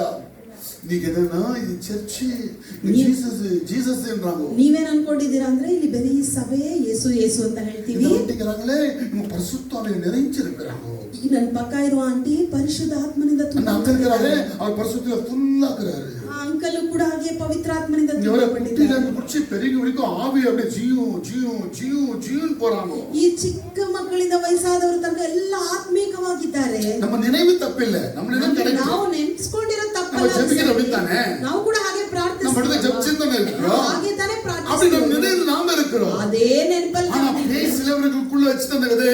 ಆದ್ರೆ ಸೈತಾನ ಕೆಲವೊಬ್ಬರ ಒಳಗೆ ಇಂತ ಕಣಜಗಳನ್ನು ಬಿತ್ತಿದ್ದಾನಲ್ಲ. எங்க வந்து வச்சிருக்கான்? ಎಲ್ಲಿ ಬಿತ್ತಿದ್ದಾನೆ? நீங்க யாரு இயேசுவை ஏற்றுக்கொண்டு தேவராஜ்யம் உங்களுக்குள்ள வந்ததோ உங்களுக்குள்ள வச்சிருக்கான். ಯಾರು ಯೇಸು ಸ್ವಾಮಿಯನ್ನ ಒಪ್ಪಿಕೊಂಡು ದೇವರ ರಾಜ್ಯ ನಿಮ್ಮೊಳಗೆ ಬಂದಿದೆಯೋ ನಿಮ್ಮೊಳಗೆ ಎಂತ ಒಂದು ಕಣಜಗಳನ್ನು ಬಿತ್ತಿದ್ದಾನೆ. பேப்டிசம் எடுத்து மனம் திரும்பி ரட்சிக்கப்பட்டு அபிஷேகப்பட்டு உங்களுக்குள்ள பேயுடைய ராஜ்யம் உள்ள வரதுக்கு கெட்ட விதையை விதைச்சிட்டான். ನೀವು ದೀಕ್ಷಾಸ್ನಾನ ಹೊಂದ್ಕೊಂಡು ಅಭಿಷೇಕ ಪಡೆದು ಎಲ್ಲ ವಾಕ್ಯಗಳಲ್ಲಿ ಬೆಳೀತಾ ಇರುವಂತ ನಿಮ್ಮಲ್ಲೂ ಕೂಡ ದೇವರು ಸೈತಾನನು ಇಂತ ಕಣಜಗಳನ್ನ ಬಿತ್ತಿದ್ದಾನೆ. ನಾನು சொன்னேன் ஒரு வெளிப்பாட சொன்ன ஒருத்தருக்கு. ಒಂದು ದಿನ ಪಾಸ್ಟರ್ ಒಂದು ಪ್ರಕಟಣೆ கண்டு சரியாவே இல்ல பாஸ்டர். ಆಗ ಅವರು ಹೇಳಿದ್ರು ಪಾಸ್ಟರ್ ನಿಮ್ ಕಣ್ಣು ಸರಿ ಇಲ್ಲ நீங்க ஏதோ ಪಾಸ್ಟರ್. தப்பு தப்பா சொல்றீங்க பாஸ்டர். ನೀವು ತಪ್ಪಾಗಿ ಹೇಳ್ತಾ எனக்கு ಇದ್ದೀರಾ. அப்படி தெரியவே இல்ல. ನನಗ ಕಾಣಿಸ್ಲೇ ಇಲ್ಲ. ನಾನು உனக்கு கண்ணு தெரியலனா என் கண்ணு தப்புன்னு சொல்லாதப்பா. என் கண்ணு கரெக்டா உன் கண்ணு சரியில்லை. ಆಗ ಪಾಸ್ಟರ್ ಹೇಳಿದ್ರು ನಿನ್ ಕಣ್ಣು ಕಾಣಿಸ್ತಿದೆ ಅಂತ ನನ್ ಕಣ್ಣನ ತಪ್ಪು ಅಂತ ಹೇಳ್ಬೇಡ, ನನ್ ಕಣ್ಣಿಗೆ ಕಾಣಿಸ್ತಾ ಇದೆ. ஆனா அவன் சொல்றாங்க இல்ல இவரு ரொம்ப பரிசுத்தவா. ಆದ್ರೆ ಅವರು ಹೇಳಿದ್ರು ನೋ ನೋ ನೋ ಇವರು ತುಂಬಾ ಪರಿಶುದ್ಧ, ரொம்ப பரிசுத்தவா. ಈ ಸಹೋದರಿ ತುಂಬಾ ಪರಿಶುದ್ಧ. நீங்க என்னென்னவோ பேசுறீங்கப்பா. ನೀವೇನೇನೋ ಹೇಳ್ತೀರಾ. சர்ச்சில அப்படி தப்பு செய்வாங்களப்பா. ಒಂದು ಸಭೆಯಲ್ಲಿ ಇಂತ ತಪ್ಪು ಮಾಡ್ತಾರೆ ಯಾರು? ரட்சிக்கப்பட்டங்கய்யா. மனம் திரும்பினவங்க, இயேசுவை ஏற்றுக்கொண்டவங்க எவ்வளவு பாவத்தை தூக்கி போட்டு பரிசுத்தமா வாழ்றது தெரியுமா அவங்க? ಎಷ್ಟೋ ಪಾಪಗಳನ್ನ ತಾಕಿ ಪರಿಶುದ್ಧವಾಗಿ ಜೀವಿಸ್ತಾ ಇದ್ದಾರೆ ಗೊತ್ತಾ? ஆனா வேத வசனம் சொல்லுகிறது, ಆದ್ರೆ ವಾಕ್ಯ ಹೇಳುತ್ತೆ எங்க விதை விதைக்கப்பட்டிருந்ததோ அந்த இடத்துல களைகளும் விதைக்கப்பட்டது. ಎಲ್ಲಿ ಬೀಜ ಬಿತ್ತಲ್ಪಟ್ಟಿದೆಯೋ ಆ ಸ್ಥಳಗಳಲ್ಲಿ ಕಣಜಗಳು. இப்போ நீங்க செக் பண்ணும்போது உங்களுக்குள்ள தேவ ராஜ்யம் மாத்திரம் தான் இருக்கா இல்ல பேயோ உங்களுக்குள்ள விதைச்சிட்டு நானும் பார்க்கணும். ಈಗ ನೀವು ಪರಿಶೀಲಿಸಬೇಕಾದಂತ ಸಮಯ. ನಿಮ್ಮಲ್ಲಿ ದೇವರ ರಾಜ್ಯ ಮಾತ್ರ ಇದೆಯಾ? ಅಥವಾ ಸೈತಾನ ಕಣಜಗಳನ್ನ ಬಿತ್ತಿದ್ದಾನೆ? ಎಚ್ಚರಿಕೆ ವಹಿಸಿದ ನೀವು ಒಂದೊಂದು ಸಮಯದಲ್ಲಿ ದೇವರ ರಾಜ್ಯ ಮಾತ್ರ ಇರುಕಬಡಿ ಕಾಪಾಡಿಕೊಳ್ಬೇಕು. ನಿಮ್ಮೊಳಗೆ ದೇವರ ರಾಜ್ಯ ಮಾತ್ರ ಇದೆ. ಶತ್ರು ಅವನ ರಾಜ್ಯದ ಬದಕ್ಕೆ ಅವನು ಪ್ರಯತ್ನಿಸಿದ. ಯಾಕೆಂದ್ರೆ ಶತ್ರು ಆತನ ರಾಜ್ಯ ನಿಮ್ಮೊಳಗೆ ಪ್ರವೇಶಿಸಲು ಅವನು ಪ್ರಯತ್ನಿಸ್ತಾನೆ. எப்படி அவன் ராஜ்யத்தை நமக்குள்ள கொண்டு வர முடியும்? ಹೇಗೆ ಆತನ ರಾಜ್ಯ எப்படி அவன விதையை நமக்குள்ள கொண்டு வர முடியும்? ಆತನ ಒಂದು ಕಣಜ ಹೇಗೆ ನಮ್ಮೊಳಗೆ அவன் விதைகளை கொண்டு வரதுக்கு என்ன காரணம்னா நம்முடைய பழைய காரிய வாழ்க்கை அவனுக்கு நல்லா தெரியும். அவனுக்கு ನಮ್ಮ ಹಳೆಯ ಜೀವನ ಅವನಿಗೆ ತುಂಬಾ ಚೆನ್ನಾಗಿ ಗೊತ್ತು. அந்த பழைய வாழ்க்கையை வச்சு மேத்தமெட்டிக்ஸ் எடுத்து போடுறான், ಸ್ಟ್ಯಾಟಿಸ್ಟಿಕ್ಸ್ போடுறான். ಆ ಹಳೆಯ ಜೀವನ ಇಟ್ಕೊಂಡೆ ಅವನು ಎಲ್ಲಾ ಕ್ಯಾಲ್ಕುಲೇಷನ್ ಅನ್ನ ಮಾಡೋದು. அந்த லூக்கா 27:34 எழுதப்பட்டிருக்கு. ಲೂಕಾ 27:34 ನಿಮ್ಮ ವಿಷಯದಲ್ಲಿ ಜಾಗರೂಕರಾಗಿರಿ. உங்க விஷயத்துல ரொம்ப ಕೇರ್ಫುಲ್ ಆರಂಗೋ. ಅತಿ ಭೋಜನದ ಮೊದಲಿನಿಂದಲೂ ಅಮಲಿನಿಂದಲೂ ಪ್ರಪಂಚದ ಚಿಂತೆಗಳಿಂದಲೂ ನಿಮ್ಮ ಹೃದಯಗಳು ಭಾರವಾಗಿರಲಾಗಿ. ಏನಮ್ಮ ಓದೋದಪ್ಪ, ಏನ ಪ್ರಾಬ್ಲಮ್? ಒಂದು ಅತಿ ಭೋಜನ, ಡಿಸೆಪ್ಷನ್. ನೀವು கடைசி காலத்தின் அடியாளம் பேய் நமக்குள்ள ராஜ்ய பரத்தை விதைக்கிறதுக்கு முதல் விதை சாப்பாடு. ಸೈತಾನನು ಈ ಒಂದು ಕೊನೆಯ ದಿನಗಳಲ್ಲಿ ಆತನ ಒಂದು ಕಣಜ ಬಿತ್ತೋದ ವಿಧವೇ ಇದಾಗಿದೆ. ಹೆಚ್ಚಾಗಿ ಆಹಾರಕ್ಕೆ ಜನರು ತಿನ್ನುತ್ತಾ ಇದ್ದರು.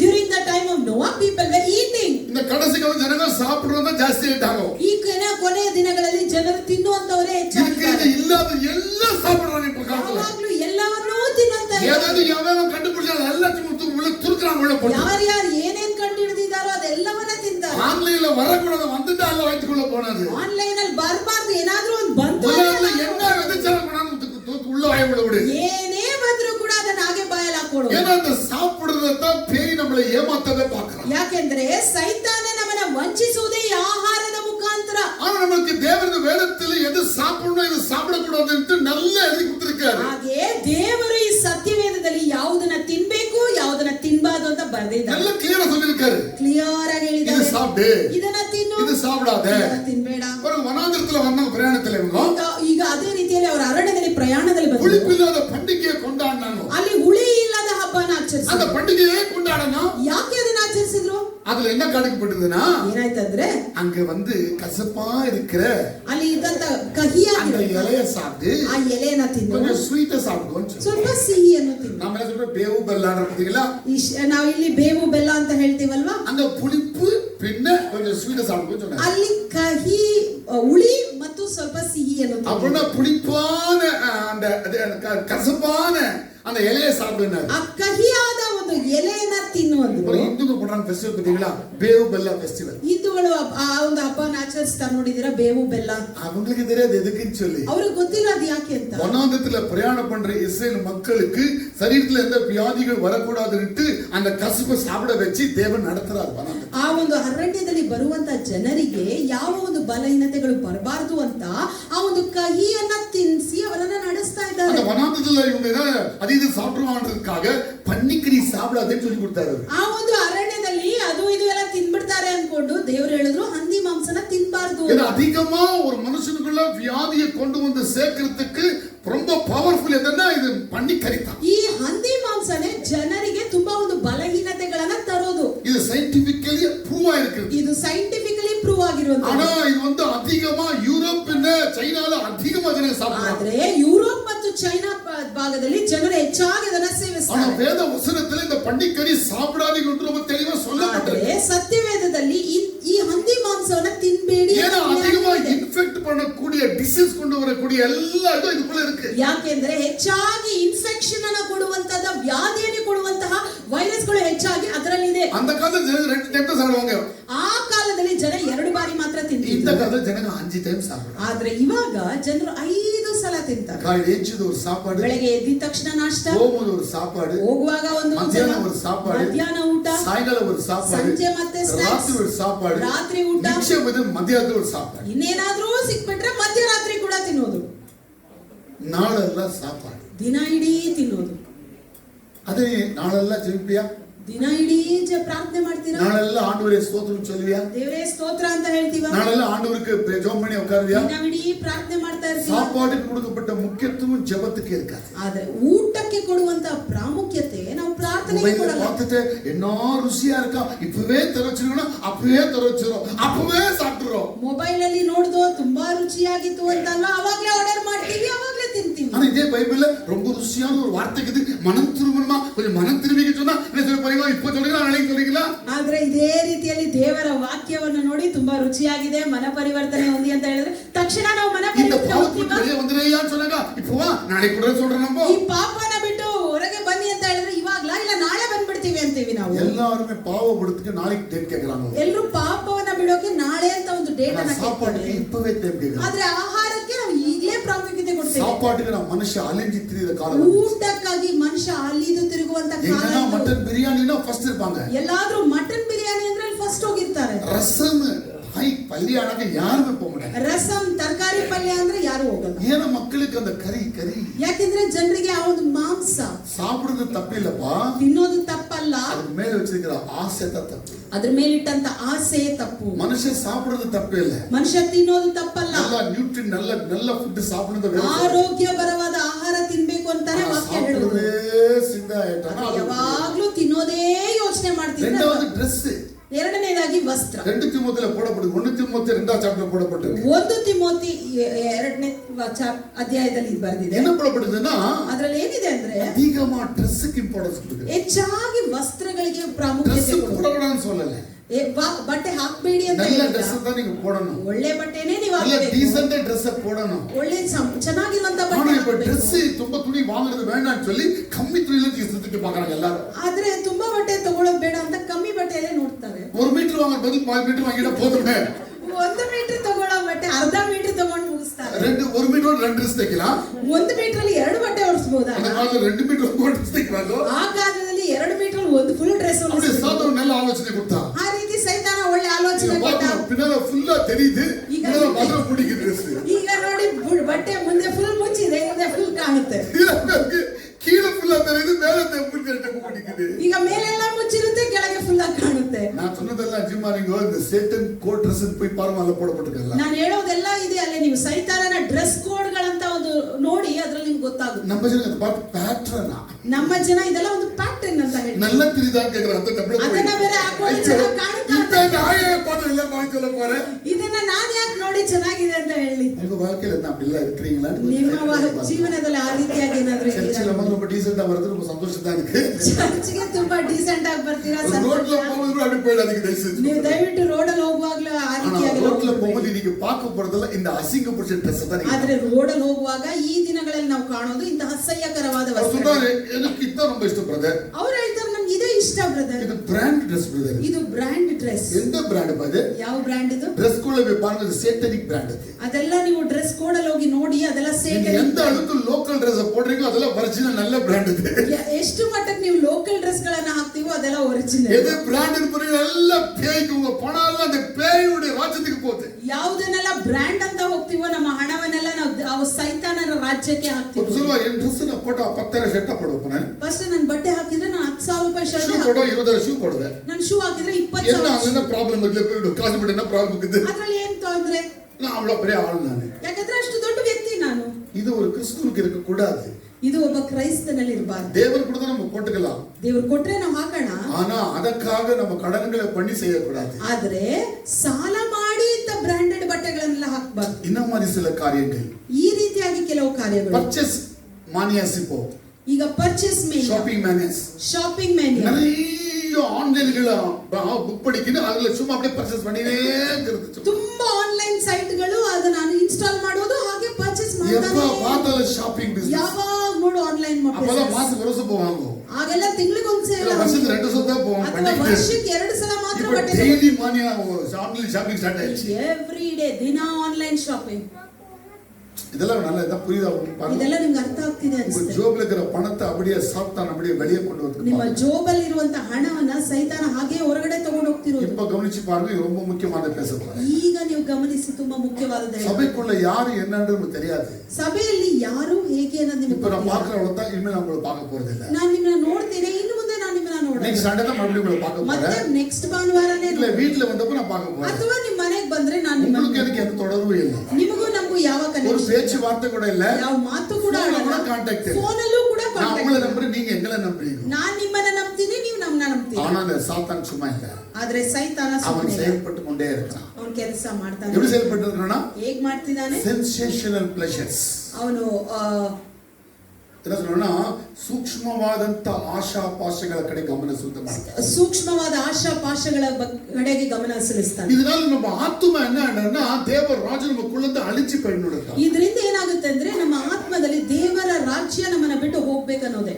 நிறைய பேருக்கு சாப்பாட்டுல, நிறைய பேருக்கு துணியில, நிறைய பேருக்கு ஸ்டைல் அது இதெல்லாம் அடிச்சு போட்டுவேன். ತುಂಬಾ ಜನರಿಗೆ ಊಟದ ವಿಷಯದಲ್ಲಿ, ಬಟ್ಟೆಗಳ ವಿಷಯದಲ್ಲಿ, ಸ್ಟೈಲ್ ವಿಷಯದಲ್ಲಿ நிறைய பேருடைய ஆத்மாவை டைரக்டா அப்ரோச் பண்றாங்க. ಡೈರೆಕ್ಟ್ ಆಗಿ ಅವರ ಆತ್ಮವನ್ನ ಟಾರ್ಗೆಟ್ ಮಾಡ್ತಾ ಇದ್ದಾನೆ. அதனால இந்தியாவுல உலகத்துல எங்க போனாலும் ஸ்பாங்களை ஓபன் பண்ணி வச்சிருக்காங்க. ಆದ್ರಿಂದ ಈ ಒಂದು ಲೋಕದಲ್ಲಿ ಎಲ್ಲಿ ಹೋಗಿ ಸ್ಪಾಗಳನ್ನ ನೋಡಬಹುದು. Massage centres. ಅದು ಮಸಾಜ್ ಸೆಂಟರ್ಸ್. ಕೇಳ ಕಣ್ಣೆಲ್ಲ ಕೋಲ್ಡ್ ಆಗಿ ಬ್ರದರ್ ಅಂತ ಸಿಲ பேர் கேட்டா. ಕೆಲವೊಬ್ರು ಹೇಳ್ತಾರೆ ನಮಗೆ ತುಂಬಾ ಕೋಲ್ಡ್ ಆಗ್ಬಿಟ್ಟಿದೆ. ತಲೆ ಚೂಡಾಗಿದೆ, ಎಲ್ಲ ತಲೆಗೆ ಹೋಗಿ ಊಟ. ಆಗ ಚೆನ್ನಾಗಿ ಮಸಾಜ್ ಮಾಡಿ ಕೂಲ್ ಆಗುತ್ತೆ. ನಾವು ಹೋದ್ರೆ ಕೈ ಕಾಲೆಲ್ಲ ನೋವಿದೆಲ್ಲ ಇಳಿತು ಬಿಟ್ಟ ಸರಿ ಆಗುತ್ತೆ. ಕೈ ಕಾಲೆಲ್ಲ ನೋವಿರುತ್ತೆ, ಅದೆಲ್ಲ ಸರಿ ಆಗುತ್ತೆ. ಇಡುಪು ನೋವೆಲ್ಲ ಸರಿ ಆಗುತ್ತೆ. ಬೆನ್ನು ನೋವೆಲ್ಲ ಸರಿ ಆಗುತ್ತೆ. ಕಾಲು ನೋವೆಲ್ಲ ಸರಿ ಆಗುತ್ತೆ. ಕಾಲು ನೋವೆಲ್ಲ ஒரு ಸರಿ நரம்பு ಆಗುತ್ತೆ. நடிக்க எடுக்கறாங்க அப்படியே. ಹಾಗೆ எலும்பு நடிக்க எடுக்கறாங்க.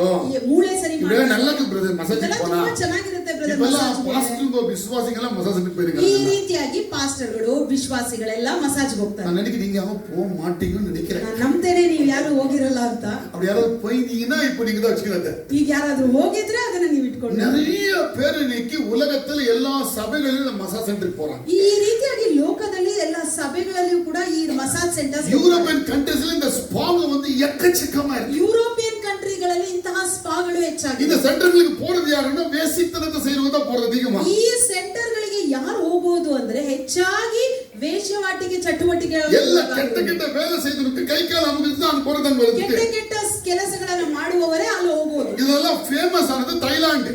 ಇದಕ್ಕೆ ತುಂಬಾ ಫೇಮಸ್ ಆದ ಸ್ಥಳ ಯಾವುದು ಅಂದ್ರೆ ಥೈಲ್ಯಾಂಡ್. ஆனா ಈ உலகத்துல எல்லா பகுதியிலும் இந்த மசாஜ் ஸ்பாங் வந்துருச்சு. ಆದ್ರೆ ಈ ಪಾಠ ಎಲ್ಲಾ ಲೋಕದಲ್ಲಿ ಎಲ್ಲಾ ಭಾಗದಲ್ಲೂ ಇಂತ ಸ್ಪಾ பார்லர்னு போட்டிருப்பாங்க. ಅದರ ಮೇಲೆ ಹೆಡ್ಡಿಂಗ್ ಮಾತ್ರ ಪಾರ್ಲರ್ ಅಂತ ಇರುತ್ತೆ. பார்லர்னா பியூட்டி பார்லர் தானே தெரிஞ்சு. ನೀವ್ ಅನ್ಕೊಳ್ತೀರಾ ಅದು ಜಸ್ಟ್ ಬ್ಯೂಟಿ ಪಾರ್ಲರ್ ಅಂತ. அதான் போய் சும்மா வந்துட்டானே அப்படி. ಆಗಲ್ಲ ಹೋಗಿ ಬರೋದು ಅಷ್ಟೇ ತಾನೆ. இல்ல சும்மா போய் வர முடியாது. ಅಲ್ಲಿ ಸುಮ್ಮನೆ ಹೋಗಿ அங்க ಬರಲಿಕ್ಕೆ. பொண்ணுக்கு ஆண் அமுக்குவாங்க, ஆணுக்கு பொண்ணு அமுக்கும். ಅಲ್ಲಿ ಗಂಡಸರಿಗೆ ಹೆಂಗಸರು ಮಸಾಜ್ ಮಾಡೋದು, ಹೆಂಗಸರಿಗೆ ಗಂಡಸರು ಮಸಾಜ್. உள்ள போய் ஒரு பாஸ்டர் ஒரு விசுவாசத்துக்கு சும்மா பிடிக்க உடம்பல. ಹಾಗೆ ಒಳಗೆ ಹೋಗಿದ ತಕ್ಷಣ ಒಂದು ಪಾಸ್ಟರ್ ಅಥವಾ ವಿಶ್ವಾಸಿಗೆ இப்படியோ கிடைக்குதாங்க உலகத்துல. ಕೂಡ ಆಗುತ್ತಾ ಅಂತ. என்ன யாருக்கு கட்டிச்சு காசு எவ்வளவு? ಎಷ್ಟು ಹಣ? எப்படினா ಹುಡುಗೋ ಎಷ್ಟಾದ್ರೂ ಆಗ್ಲಿ. மனைவிக்கு என்ன சொல்லி போனா ಪಾಸ್ಟರ್ ಹೆಂಡತಿಗೆ ಏನಂತ ಹೇಳಿದ್ರು ಅಂದ್ರೆ போயிட்டு டை போட்டு வரேன்னு போறேன் ನಾನು. ಪಾಸ್ಟರ್ ಹೋದ್ರು ಡೈ ಹಾಕ್ಸ್ಕೊಂಡು ಬರ್ತೀನಿ. இவன் டை தான் போய்ட்டு பார்த்ததாகோ. ಇವರು ಕೂಡ ಡೈಗೆ ತಾನೇ ಹೋಗಿ ಬಾ. ಕರಕರಿ ಹಾಕಿದ கொஞ்சம் அப்படியே தேய்ச்சு வந்துறேன்னு சொன்னேன். ಹಾಗಾದ್ರೆ ಇದು ಸ್ವಲ್ಪ ಟ್ಯಾನ್ ಆಗಿದೆ, நான் பரவாயில்லை போய் தேய்ச்சு வந்து பாடாகோ. Okay facial ಮಾಡಿಸ್ಕೊ. நான் உள்ள போயிட்டு வந்தேன்னு சொன்னேன். ನೆಕ್ಸ್ಟ್ ವೀಕ್ போயிட்டு வரணுமான்னு கேட்டேன். ನೆಕ್ಸ್ಟ್ ವೀಕ್ ಹೋಗಿ ಬರಲ್ಲ ಅಂತ ಕೇಳಿದ್ರು. ಮೂರು ವಾರ போல ತೊಂದ್ರೆ ವಾರ ವಾರ ಹೋಗಿ ಅಂದ್ರು. இப்படிதான் நான் வார போயிட்டு கடைசில என்ன ஆயிடுச்சுன்னா ವಾರ ವಾರ ಹೋಗಿ ಕೊನೆಗೆ ಏನಾಯ್ತು இது ಕೈ ಕಾಲು ಅಮ್ಕೊಂಡು ಆಮ್ಲೆಗೆ ಇಲ್ಲ. ನಾ ಕೈ ಕಾಲನ್ನ ಅನ್ಕೋದು ಗಂಡಸರು, ಹೆಂಗಸರು. இப்போ இதுக்கு வார தேவை, டெய்லி தேவை. ಈಗ ವಾರ ವಾರ ಬೇಡ, ನನಗೆ ದಿನ ಬೇಕು. இதுக்காக தான் பண்ணிருக்கிற பிசாசு மசாஜ். ಇದಕ್ಕಾಗಿಯೇ ಸೈತಾನ ಇಟ್ಟಿರುವಂತ ತಂತ್ರವೇ ಈ ಮಸಾಜ್. ದಯವಿಟ್ಟು ನಮ್ಮ இடங்களுக்கு கிறிஸ்துவ போயிடாதீங்க. ದಯವಿಟ್ಟು ಇಂಥ ಸ್ಥಳಗಳಿಗೆ ಕ್ರೈಸ್ತರು. ದೇವ ರಾಜ್ಯ ಉங்களுக்குள்ள வந்திருந்தா தயவுசெய்து இடத்துக்கு போயிடாதீங்க. ದೇವರ ರಾಜ್ಯ ನಿಮ್ಮೊಳಗೆ ಬಂದಿದೆ ಅಂದ್ರೆ ಇಂಥ ಸ್ಥಳಗಳಿಗೆ ದಯವಿಟ್ಟು ತಲೆ ಹೋಗಬೇಡಿ. ಅಮುಕಿ வைக்கிறதுக்கு போயிடாதீங்க. ತಲೆ ಅಮುಕಿಸ್ಕೊಳ್ಳಿಕ್ಕೆ, ಕಾಲ ಅಮುಕಿರ್ತಿಗೆ போயிடாதீங்க. ಕಾಲ ಅಮುಕಿಸ್ಕೊಳ್ಳಿಕ್ಕೆ ಹೋಗಬೇಡಿ. அவங்கெಲ್ಲ சாத்தானுடைய ஏஜென்ட். ಅವರೆಲ್ಲರೂ ಸೈತಾನನ ಏಜೆಂಟ್. உலகத்துல ஒரு பெரிய ஊழியக்காரன். ಈ ಲೋಕದಲ್ಲಿ ಒಂದು ದೊಡ್ಡ ಸೇವಕರು. அவர் உலகத்தில் இருக்கும்போது அவர் முன்னாடி நிக்கிற ஒரு மனுஷன் இல்ல. ಅವರು ಲೋಕದಲ್ಲಿ ಜೀವಿಸುವಾಗ ಅವರ ಮುಂದೆ ನಿಂತ್ಕೊಳ್ಳಿಕ್ಕೆ ಒಬ್ಬ ವ್ಯಕ್ತಿ ಇರಲಿಲ್ಲ. பேர் கேட்க கூடாதுனாக்கா ಅವರ ಹೆಸರು ಮಾತ್ರ ಕೇಳಬೇಡಿ. அவர் என்ன பண்ணாருன்னா ಏನ್ ಮಾಡಿದ್ರು ಅಂದ್ರೆ மசாஜ் சென்டருக்கு மனைவிக்கு ಚಾನ್ಸ್ கேட்டு பொண்ணு ಇದ್ದಾರೆ. ಇವರು ಕೂಡ ಅವರ ಇಂತಹ ಮಸಾಜ್ ಸೆಂಟರ್ಗೆ ಹೆಂಡತಿ ಹತ್ರ ಪರ್ಮಿಷನ್ ಕೇಳಿ ಡೈಲಿ 10 hours 15 hours பேசுவாரு.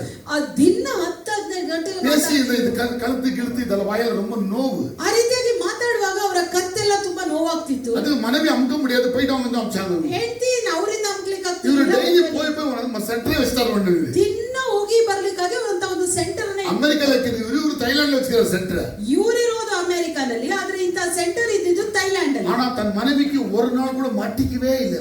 ಒಂದು ದಿನ ಕೂಡ ಅವರ ಹೆಂಡತಿ ಹತ್ರ ಸಿಕ್ಕಾಕೊಂಡಿಲ್ಲ. அவர் மனைவி சொல்ல இவரு மாதிரி தங்கமான புருஷன் ஒருத்தர் இல்ல என்று அவள் ஆணித்தரமா சொல்றாரு. ಹೀಗೆ ದೃಢವಾಗಿ ಹೇಳ್ತಿದ್ರು, ಇವ್ರ ರೀತಿಯಾಗಿ ಚಿನ್ನದಂತ ವ್ಯಕ್ತಿ அவர் செத்தாரு. ಒಮ್ಮೆ ಅವರು ಸತ್ರು. அவரால் கெடுக்கப்பட்ட 100க்கு மேலான மக்கள், ಅವರ ಮುಖಾಂತರ ಕೆಡಿಸಲ್ಪಟ್ಟಂತವರು 100ಕ್ಕೂ ಹೆಚ್ಚು ಜನ. யாரு தெரியுங்களா? ಯಾರು ಗೊತ್ತಾ? சபைக்கு வரக்கூடிய மக்கள் பார்த்து ಸಭೆಗೆ ಬರುವಂತ ಮಕ್ಕಳು கையமுக்கு காலமுக்கு சொல்லி ಕೈ ಅಮ್ಕು ಕಾಲ நான் கடவுள் ಮೇಲೆ நமக்கு கை blessing கால் blessing எல்லாம் வரும்னு சொல்லி ನಾನು ದೇವರು ನನ್ನ ಕೈ ಅಮ್ಕಿದ್ರೆ ಕಾಲ್ ಅಮ್ಕಿದ್ರೆ ನಿಮಗೆ ஆசீர்ವಾದ சபைக்கு வர மக்களையே ஏமாத்தி ஸ்பால வெச்சி ಈ ರೀತಿಯಾಗಿ ಸಭೆಗೆ ಬರುವಂತ ವ್ಯಕ್ತಿಗಳನ್ನೇ ಮೋಸ ಮಾಡಿ ಸ್ಪಾ ಇಟ್ಟು இன்னும் ஆயிரக்கணக்கான மக்களுடைய லைஃப் பாழாக்கிருக்காங்க. ಈ ರೀತಿಯಾಗಿ ಸಾವಿರಗಟ್ಟಲೆ ಜನರ ಜೀವನವನ್ನ ನಾಶ ದಯವಿಟ್ಟು ಯಾರು இந்த ஸ்பா சென்டர்களுக்கு பயப்படாதீங்க. ದಯವಿಟ್ಟು ಯಾರು ಇಂತ ಸ್ಪಾ ಸೆಂಟರ್ಗಳಿಗೆ ಹೋಗಬೇಡಿ. சபைக்குள்ள வர தேவ ராஜ்யத்தை பெற்ற மக்களுடைய வாழ்க்கையை பாழாக்குறதுக்கு சாத்தான் எடுத்த பெரிய முயற்சி இது. ಸೈತಾನನ ದೊಡ್ಡ ಪ್ರಯತ್ನ ಅದಾಗಿರುತ್ತೆ ಸಭೆಗೆ ಬರುವಂತ ಜನರನ್ನ ಹಾಳು ಮಾಡೋದು. எனக்கு ரொம்ப கால் நோவுதா சண்டே ஆன பிற்பாடு. ಪಾಸ್ಟರ್ಗೆ ಭಾನುವಾರ ಅಂದ್ರೆ ತುಂಬಾ ಕಾಲ್ ನೋವು. ಅದಕ್ಕಿಂತ ನಮ್ಮ ಪಸಂಗ ಯಾರು ನಮ್ಮ ಬೋವಾಸೋ ಯಾರೋ கொஞ்சம் தம்பி கொஞ்சம் அமுக்கி குடு ಮಗನ್ ಕೇಳ್ತಿದ್ದೆ ನಾನು. ಪಾಸ್ಟರ್ ಏನಾದ್ರೂ ಸಿಕ್ಕಿದ್ರು ಕೂಡ ಯಾವತ್ತಾದ್ರೂ ಬ್ರದರ್ ಸಭೆಯವರು ಎಂತ ಪೆಣ್ಣು ಬೇಕು கொஞ்சம் ಅಮುಕ್ ಬಾ ಅಂತ ಹೇಳಿ ಕೇಕ್ ಮಾಡ್ತೇನೆ ನಾನು. ಯಾವ ಹೆಂಗಸರಿಗೂ ಹುಡುಗಿಯರಿಗೂ ಹೇಳಲ್ಲ. புரியுதுங்களா உங்களுக்கு? ನಿಮ್ಗೆ ಅರ್ಥ ಆಗ್ತಿದೆ ಅನ್ಸುತ್ತೆ. ಮರದಕ್ಕಿಂತ ಯಾರು ಹೇಳಿದ ಬರೀ அப்படினா ಮರ್ತೋಗಿ ಕೂಡ ಯಾರಿಗೂ ಹೇಳ್ಬಿಟ್ಟು ಅದೆಲ್ಲ ಬಂಡ ಬಂಡ ಸ್ಪಾಕ್ ಬಿಲ್ಡಿಂಗ್ ಅರ್ಥ. ಆ ರೀತಿಯಾಗಿ ನೀವು ಮಾಡಿಸ್ಕೊಳ್ತಾ ಇದ್ರೆ ಸ್ಪಾಕ್ ಉಳ್ಳಗರ ಸಾತಾನಿನ ರಾಜ್ಯ ಅಳಿಗೆ ಉಯರ್ந்து வரும். ನಿಮ್ಮ ಒಳಗಿರುವಂತ ಸೈತಾನ ರಾಜ್ಯ ಅಭಿವೃದ್ಧಿ ಹೊಂದುತ್ತಾಗ ಆனா ದೇವರ ರಾಜ್ಯ ಅಳಿஞ்சு போயிடும். ದೇವರ ರಾಜ್ಯ ನಾಶವಾಗುತ್ತದೆ. இரண்டாவது என்ன முக்கிய காரணம்? ಎರಡನೇದಾಗಿ பாவத்துல பயங்கரமான ஒரு ஆழமானது பிசாசு கொண்டு போவான். ಸೈತಾನನು ಆ ಒಂದು ಪಾಪದಲ್ಲಿ ಭಯಂಕರವಾಗಿ ಆಳವಾಗಿ ಶರೀರ ಆಸೆயின் பாவங்களுக்கு கொண்டு போறான். ಶರೀರದ ಆಸೆಯ ಪಾಪಗಳಲ್ಲಿ இந்த ಶರೀರ பாவங்கள் சொன்னா மனுஷர் யாருமே வேணாம் சொல்ல மாட்டாங்க. ಈ ಶರೀರದ ಪಾಪಗಳಿಗೆ ಜನ ಯಾರು ಬೇಡ ಅನ್ನಲ್ಲ. ஒரு மனைவியோடு எத்தனை நாள் தான் வாழ்றதுன்னு சில பேர் பேசுறாங்க. ಕೆಲವೊಬ್ರು ಹೇಳ್ತಾರೆ ಒಂದು ಹೆಂಡತಿ ಎಷ್ಟು ದಿನ ಅಂತ ஒரೇ புருஷனோடு எத்தனை நாள் தான் வாழ்றதுப்பா. ಅದೇ ಗಂಡನೊಂದಿಗೆ ಎಷ್ಟು ದಿನ? ಇದೆಲ್ಲ நல்லதಲ್ಲ. ಇದೆಲ್ಲ ಚೆನ್ನಾಗಿಲ್ಲ. கல்யாணமே ஆகாத எத்தனை நல்லா இருந்துச்சு. ಮದ್ವೆನೇ ಆಗದೆ ಇದ್ದಿದ್ರೆ ಎಷ್ಟು ಚೆನ್ನಾಗಿರ್ತಿತ್ತು. அப்படி நினைக்கிற கூட்டம் கல்யாணம் ஆனவங்களெல்லாம் பார்த்துட்டு ಹಾಗೆ ನೆನೆಸುವಂತ ಒಂದು ಕೂಟ கூடாது தீர்மானம் பண்ண ஒரு கூட்ட சபையில இருக்கு. ಸಭೆಯಲ್ಲಿ ಆ ರೀತಿಯಾದ ಒಂದು ಕೂಟ ಇದೆ. ಮದ್ವೆನೇ ಆಗ್ಬಾರ್ದು ಅನ್ಕೊಂಡಿರೋರು. ನಾನು ನೀ ரெண்டு பேரும் கூடவே இருக்கலாம். ಏನಂದ್ರೆ ನಾವಿಬ್ರು ಜೊತೆ ಇರೋಣ. ನಾನು ನೀ 50-50. ನಾನು ನೀನು 50-50. கல்யாணம் வேண்டாம், ಮದ್ವೆ ಬೇಡ, குழந்தை வேண்டாம், ಮಕ್ಕಳು ಬೇಡ, ಡೆಡಿಕೇಶನ್ வேண்டாம், ಕಮಿಟ್ಮೆಂಟ್ வேண்டாம், எதுவுமே வேண்டாம். ಏನು ಬೇಡ. நீ உனக்கு சொந்தம், நான் எனக்கு சொந்தம். ನೀ ನಿನಗೆ ಸ್ವಂತ, ನಾನು ನನಗೆ ಸ್ವಂತ. நான் யூஸ் பண்ணிக்க, நீ என்ன யூஸ் பண்ணிக்கோ. ನಾನು ನಿನ್ನನ್ನ ಯೂಸ್ ಮಾಡಿ, ಏನ್ ಸಾಬ್ ನಾ ಸಾಬ್ ಸಾಬ್ ನೀ ಸಾಬ್. ನನ್ನ ಆಹಾರ ನೀನು ತಿನ್ನು, ನಿನ್ನ ನಿನ್ನ ಆಹಾರ ಆಹಾರ ನಾನು கொண்டு வந்தானே. ಈ ರೀತಿಯಾಗಿ ಲಿವಿಂಗ್ ಟುಗೆದರ್ ಬಂದಿದೆ. நிறைய இடத்துல என்ன ஆச்சுன்னா லிவிங் டுகெதர் வந்துருச்சு. ತುಂಬಾ ಸ್ಥಳಗಳಲ್ಲಿ ಏನಾಗಿದೆ, ಲಿವಿಂಗ್ ಟುಗೆದರ್ ಬಂದಿದೆ. உங்க பசங்க போய் எங்க படிக்கிறாங்களோ இல்ல எங்க வேலை செய்யறாங்களோ அந்த பசங்க மேல நீங்க ஒரு கண்ணை வைக்கணும். ನಿಮ್ಮ ಮಕ್ಕಳು ಬೇರೆ ಊರುಗಳಲ್ಲಿ ಹೋಗಿ ಓದ್ತಾ ಇದ್ದಾರಾ, ಕೆಲಸ ಮಾಡ್ತಿದ್ದಾರಾ, ಅವರ ಮೇಲೆ ಒಂದು ಕಣ್ಣಿರಬೇಕು. ஏன்னா நிறைய பேர் அங்க இருக்கிற எங்கன்னு சொல்லிட்டு அந்த பொண்ணு இந்த பையனை சேர்ந்து ஒரு பக்கம் வீடு அப்படி அங்க தங்கி இருப்பாங்க. ಯಾಕೆಂದ್ರೆ ತುಂಬಾ ಮಂದಿ ಅಲ್ಲಿ ಜೀವಿಸ್ತಾ ಇದೀನಿ, ಇಲ್ಲಿ ವಾಸವಾಗಿದ್ದೀನಿ ಅಂತ ಹೇಳ್ಕೊಂಡು ಅಲ್ಲಿ ಅವರು ಒಂದು ಹುಡುಗ ಅಥವಾ ಹುಡುಗಿ ಜೊತೆ ಲಿವಿಂಗ್ ಟುಗೆದರ್ ಅಲ್ಲಿ ஒரு நாள் என்ன கூப்பிட்டாங்க, ஒரு வீடு பார்க்க வாங்க பாஸ்டர்னு ஒருத்தர். ಒಮ್ಮೆ ಒಬ್ರು ಕರೆದ್ರು, ಪಾಸ್ಟರ್ ಅಲ್ಲಿ ಒಂದು ಮನೆ ಇದೆ ಬನ್ನಿ ரொம்ப ನೋಡೋಣ. அழகான வீடு பிரதர் நாங்க. ಅವ್ರು ಹೇಳಿದ್ರು ತುಂಬಾ ಚೆನ್ನಾಗಿದೆ ಆ ಮನೆ ಅಂತ. நான் அது பாக்குற வர வச்சிட்டு போல. ಪಾಸ್ಟರ್ ಸರಿ ಬರ್ತೀನಿ ಅನ್ಬಿಟ್ಟು போனா முதல் ஜோடி படுத்துக்கிட்டு. ಹೋದಾಗ ಮೊದಲನೇದು ಒಂದು ಜೋಡಿ ಮನೆ, ரெண்டாவது படுத்துக்கிட்டு. ಇನ್ನೊಂದು ರೂಮ್ ಅಲ್ಲಿ ಇನ್ನೊಂದು ಜೋಡಿ, மூணாவது மூணாவது படுத்துக்கிட்டு. ಮೂರನೇ ರೂಮ್ ಅಲ್ಲಿ ಮೂರನೇ ಜೋಡಿ ಮನೆ, நாலாவது படுத்துக்கிட்டு. ನಾಲ್ಕನೇ ರೂಮ್ ಅಲ್ಲಿ ನಾಲ್ಕನೇ ಜೋಡಿ நம்ம ಮನೆ. விசுவாச சொல்லி நம்ம வீடு ரொம்ப அழகா இருக்கு பிரதர். ಆದ್ರೆ ನಮ್ಮ ವಿಶ್ವಾಸ ಏನಂತ ಹೇಳ್ತಿರೋದು, ನಮ್ಮ ಮನೆ ತುಂಬಾ ಸುಂದರ. நான் தலையில மண்ணை வச்சிருக்கேன் நீங்க. ನಾನು ಬೈದೆ ಅವರಿಗೆ, ನಿಮ್ ತಲೆಯಲ್ಲಿ ಏನ್ ಮಣ್ಣು ಇಟ್ಕೊಂಡಿದ್ದೀರಾ? என்ன தெரியுதாக்கா? ಇದೆಲ್ಲ ಕಾಣಿಸ್ತಾ ಇದೆಯಾ? நீங்க அவங்கள தொடுத்துக்கிறீங்களா? நான் போய் தொடுத்துறேன். ಪಾಸ್ಟರ್ ನೀವು ಹೋಗಿ ಅವ್ರನ್ನೆಲ್ಲ ಓಡಿಸ್ಬಿಡ್ಬೇಡಿ. நான் போல மாட்டி புடிச்சுக்கோங்க. ಪಾಸ್ಟರ್ ಹೋಗಿದ್ರೆ ಪಾಸ್ಟರ್ ಸಿಕ್ಕಾಕೊಳ್ತಿದ್ರು. இந்த இடத்துக்கு ஒருத்தர் வரக்கூடாதுயா. ಈ ಸ್ಥಳಕ್ಕೆ இந்த மாதிரி அசிங்கப்படுத்த வீட்டுல வந்து மனைவி தங்க நீ எப்படி ஆக போற? ಇಂತ ಅಸಹ್ಯವಾದ ಸ್ಥಳದಲ್ಲಿ ನೀನು ಹೇಗೆ ನಿನ್ನ ಹೆಂಡತಿ ಜೊತೆ ಇರ್ಲಿಕ್ಕೆ ಆಗುತ್ತೆ? அதனால இந்த மாதிரி இடங்களுக்கு போயிடாதீங்க. ನಿಮ್ಮ ಇಂತ ஏரியாவுக்குள்ள நம்ம நிறைய பேர் ஃபிட் பண்ணி இருக்காங்க. ನಮ್ಮ ಏರಿಯಾಗಳಲ್ಲೇ ಇಂತ நம்ம வாசப்படுற பட்டணத்துல நிறைய பேர் ஆண் பெண்ணா கல்யாணம் இல்ல ஆண் பெண்ணா இருப்போம். கல்யாணம் பண்ணி இருப்பாங்க. ಪಟ್ಟಣದಲ್ಲೇ ಎಷ್ಟೋ ಮಂದಿ ಮದುವೆ ಆಗದೆ ஹஸ்பண்ட் வைஃப் பாட்டியே பானா சொல்லுங்க. ಗಂಡ ಹೆಂಡತಿ ರೀತಿಯಲ್ಲೇ ಜೀವಿಸ್ತಾರೆ. இது பிசாசுடைய சாத்தானுடைய பெரிய பெரிய ஒரு ಇದು காரியம். ಸೈತಾನನ ದೊಡ್ಡ ಕಾರ್ಯ ಆಗಿದೆ. ரெண்டாவது என்னன்னு சொன்னா, ಎರಡನೇದಾಗಿ கல்யாணம் ஆயிட்டோம், ಮದುವೆ ಆಗಿ ஆனா என்னால ஒரு புருஷனோடு இருக்க முடியாது. ಒಂದು ಗಂಡನ ಜೊತೆ ಇರ್ಲಿಕ್ಕೆ ಸಾಧ್ಯ ಇಲ್ಲ. யாரு தேவ ராஜ்யத்தை பெற்றிருக்கிற மக்கள் ஒரு புருஷனோடு இருக்க முடியாது, 7 புருஷனுக்கு காலம் வந்து சேர்ந்துப்போம். ದೇವರ ರಾಜ್ಯವನ್ನು ಪಡ್ಕೊಂಡಿರುವಂತ ದೇವ ಜನರೇ ಹೇಳೋದು ಒಬ್ಬ ಗಂಡನೊಂದಿಗೆ ಇರ್ಲಿಕ್ಕೆ ಸಾಧ್ಯ ಇಲ್ಲ ಅಂತ. இப்ப என்ன நடந்துச்சு, ஆப்பிரிக்கால ஒரு பொண்ணுக்கு 7 ஆம்பளைங்கள பாருங்க. ಆಫ್ರಿಕಾದಲ್ಲಿ ಈಗ ನೋಡಿದ್ರೆ ಒಂದು ಹೆಣ್ಣಿಗೆ 7 ಗಂಡಂದಿರು. அப்படி திருமணம் ஆயிட்டா குடும்பம் நடத்திருக்கிறாங்க ஆப்பிரிக்கா. ರೀತಿಯಾಗಿ ಮದುವೆ ಆಗಿ ಅವರು ಕುಟುಂಬ ನಡೆಸ್ತಾ ಇರೋದು ಆಫ್ರಿಕಾದಲ್ಲಿ. நம்ம தமிழ்நாடுல யாரும் கேட்றாதீங்க. ನಮ್ಮ ತಮಿಳುನಾಡಲ್ಲಿ ಯಾರು ಅಂತ ಕೇಳಬೇಡಿ. இது வந்து ஒரு பாஸ்ட் ஃபெலோஷிப் இருக்கு. ಒಂದು ಪಾಸ್ಟರ್ ಫೆಲೋಶಿಪ್ ಇದೆ. ಎಲ್ಲ ಪಾಸ್ಟರ್ தான். ಅವರೆಲ್ಲರೂ ಪಾಸ್ಟರ್. 2 மணி 3 மணி வச்சிருப்பா பாஸ்டர் எடுத்துறாங்க. ಆದ್ರೆ ಅವರೆಲ್ಲರಿಗೂ 2 ಹೆಂಡತಿರು 3 ಹೆಂಡತಿರು. ஏன்னா ஆபிரகாமுக்கு 3 மணி ஆகலையா? ಯಾಕೆ ಆಬ್ರಹಾಮ್ தாவೀதுக்கு 7 மனைவி ஆகலையா? 7 ಹೆಂಡತಿ. நான் 3 பண்ண என்ன ப்ராப்ளம் ஆகும்? ನನಗೆ 3 ಹೆಂಡತಿ ಇದ್ರೆ ಏನು ಇವಾಗ ತೊಂದ್ರೆ? ಪಾಸ್ಟರ್ ವೈಫ್ಗಳಿಗೆ ಬುದ್ಧಿ சொல்லி ಅವರ ನಂಬ ವಚ್ಚಿಗಳನ್ನು ಐದು ಬಿಟ್ಟು ವச்சிருக்காங்க. ಈ ರೀತಿಯಾಗಿ ಪಾಸ್ಟರ್ ಅವರ ಹೆಂಡತಿಗೆ ಬುದ್ಧಿ ಹೇಳಿ ಈ ರೀತಿಯಾಗಿ 3-4 ಇದು ನಮ್ಮ ಪಟ್ಟಣ, ನಮ್ಮ ರಾಜ್ಯ, ನಮ್ಮ ಅಕ್ಕಪಕ್ಕ ರಾಜ್ಯದಲ್ಲೇ ಪಾಸ್ಟ್ಗಳ ಒಂದು ಚೆನ್ನಾಗಿ ಮಾಡ್ತಾರೆ ಅಂತ ರೀತಿ. This is the thing that we see in our surrounding states, that too in the families of the pastors. நம்ம ಮೈಸೂರಿನ சில ಪಾಸ್ಟ್ಗಳಿಗೆ 3 ವೈಫ್ இருக்காங்க, 2 ವೈಫ್ இருக்காங்க ಮೈಸೂರಿல.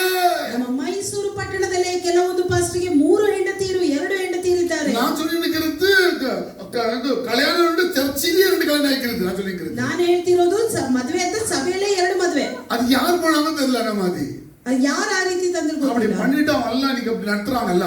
ಆ ರೀತಿಯಾಗಿ ಜನ ಎಲ್ಲ ಮಾಡ್ತಾ அது ಇದ್ದಾರೆ. விசுவாசிகள் சொல்லிருக்காங்க, நீங்க 2 பொண்ணு கட்டிக்கணும், 2 ஆம்பளை பண்ணிக்கணும், அப்பதான் நல்லா வாழ்க்கை வாழலாம். ಹಾಗೆ ವಿಶ್ವಾಸಿಗಳಿಗೂ ಬೋಧಿಸ್ತಾ ಇದ್ದಾರೆ, ನೀವು 2 ಮದುವೆ ಆಗಿ ಚೆನ್ನಾಗಿರಿ ಅಂತ. இது மாதிரி வந்துச்சு இப்பெல்லாம். ಈ ರೀತಿಯಾಗಿ ಬಂದಿದೆ. இதெல்லாம் பைபிள் இருக்கிற காரியம் தான் இதெல்லாம். ಇದೆಲ್ಲ ಬೈಬಲ್ ಅಲ್ಲಿ ಇರುವಂತದ್ದೇ. ரொம்ப ஆச்சரியமான காரியம். ತುಂಬಾ ಆಶ್ಚರ್ಯವಾದ ಕಾರ್ಯ. சில திருமணமானவங்க என்ன பண்றாங்கன்னா, ಕೆಲವು ಮದುವೆ ಆದವರು ಏನ್ ಮಾಡ್ತಾರೆ, அவங்க திருமணமானவங்கல்ல ಮದುವೆ ಆದವರು திருமணம் முன்னால அவங்க வச்சுக்கின சம்பந்தங்களை அப்படியே கண்டினியூ பண்ணி போறாங்க. ಮದುವೆಗಿಂತ ಮುಂಚೆ ಇದ್ದಂತ ಸಂಬಂಧಗಳನ್ನ ಹಾಗೆ ಕಂಟಿನ್ಯೂ ಮಾಡ್ಕೊಂಡು ಹೋಗ್ತಾರೆ. திருமணம் ஆன பிற்பாடு அவங்க அந்த கெட்ட சம்பந்தத்தை விட்டு அந்த மனைவியோட அந்த புருஷனோட வாழணும் தானே. ಮದುವೆ ಆದ್ಮೇಲೆ ಆ ಕೆಟ್ಟ ಸಂಬಂಧವನ್ನ ಬಿಟ್ಟು ಗಂಡ ಅಥವಾ ಹೆಂಡತಿ ಜೊತೆ ಜೀವಿಸಬೇಕಲ್ವಾ. ஆனா பேய் விட மாட்டான். ಆದ್ರೆ ಸೈತಾನ ಬಿಡಲ್ಲ. அவன் விட்டுறாத, அந்த அம்மா விட்டுறாத, நீ ಆ ಸಹೋದರಿನ ಬಿಟ್ಬಿಡ್ಬೇಡ. அதெல்லாம் தப்பு, துரோகம். ಅದೆಲ್ಲ ತಪ್ಪು, ದ್ರೋಹ. எது துரோகம்? ಯಾವುದು ದ್ರೋಹ? கணவன் மனைவி ஆன பிற்பாடு ಬೇರೆ சம்பந்தம், ಅದು துரோகம். ಗಂಡ ಹೆಂಡತಿ ಆದ್ಮೇಲೆ 3ನೇ ಒಂದು ಸಂಬಂಧ ಇಡೋದು ದ್ರೋಹ. ஆனா இவைகளெல்லாம் இன்னைக்கு சபையில வந்துருச்சு. ಆದ್ರೆ ಇದೆಲ್ಲ ಸಭೆಗಳಲ್ಲಿ ಬಂದ மனைவி இருப்பாங்க, புருஷன் இருப்பாங்க, ஆனா இவங்க வந்து வேற ஒரு சம்பந்தத்துல சந்தோஷமா வாழ்ந்துருக்குவாங்க. ಹೆಂಡತಿ ಇರ್ತಾರೆ, ಗಂಡ ಇರ್ತಾರೆ, ಆದ್ರೆ ಇವರು ಕೂಡ ಬೇರೆ ಬೇರೆ ಸಂಬಂಧದ ಜೊತೆ எதுக்கு இந்த ಇರ್ತಾರೆ. பிசாசு இதெல்லாம் பண்றான்?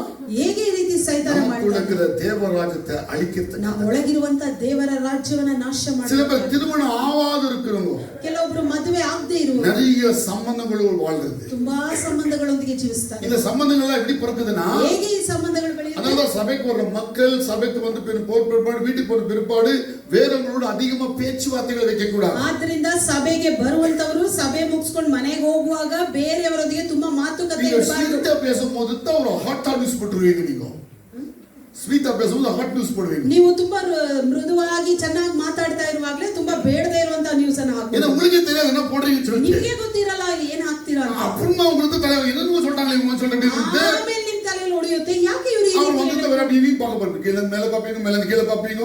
ಆಗ ಬರುವಂತವರ ಬಂದಾಗ ಅವರ ಮೇಲಿಂದ ಕೆಳಗೆ ನೋಡ್ತೀರಾ, அப்புறமா அந்த கனெக்ஷன் அப்படியே கனெக்ட். ಆಮೇಲೆ ಅದೇ ಕನೆಕ್ಷನ್ ಹಾಗೆ ಬಿಡಿ. இந்த மாதிரி சபையில நிறைய மக்கள் பாழஞ்சு போயிருக்காங்க. ಈ ರೀತಿಯಾಗಿ ಸಭೆಯಲ್ಲಿ ತುಂಬಾ ಜನರು ಹಾಳಾಗ್ತಾ இந்த ಇದ್ದಾರೆ. மாதிரி கூட்டமா சாத்தான் சபையை கெடுத்துக்கொண்டே வர்றான். ಈ ರೀತಿಯಾಗಿ ಗುಂಪಾಗಿ ಸೈತಾನನ ಸಭೆಗಳನ್ನ ನಾಶ ಮಾಡ್ತಾ இந்த ಇದ್ದಾರೆ. சில மக்கள் இருக்காங்க, ಇನ್ನು ಕೆಲವರು அவங்க ಇದ್ದಾರೆ, ஆண வேண்டாம் பொண்ண வேண்டாமா, ಅವರಿಗೆ ಗಂಡಾಗಿಯೂ ಬೇಡ ಹೆಣ್ಣಾಗಿಯೂ ಬೇಡ, யாருமே அவங்களுக்கு நம்பிக்கை இல்லை. ಯಾರ ಮೇಲೂ ನಂಬಿಕೆ ಇಲ್ಲ. இந்த VR headset போட்டுக்கிறாங்க எல்லாரும். VR headset பாருங்க, நீங்க ஆன்லைன் செக் பண்ணுங்க. VR headset ಅನ್ನು ಹಾಕೊಳ್ತಾರೆ.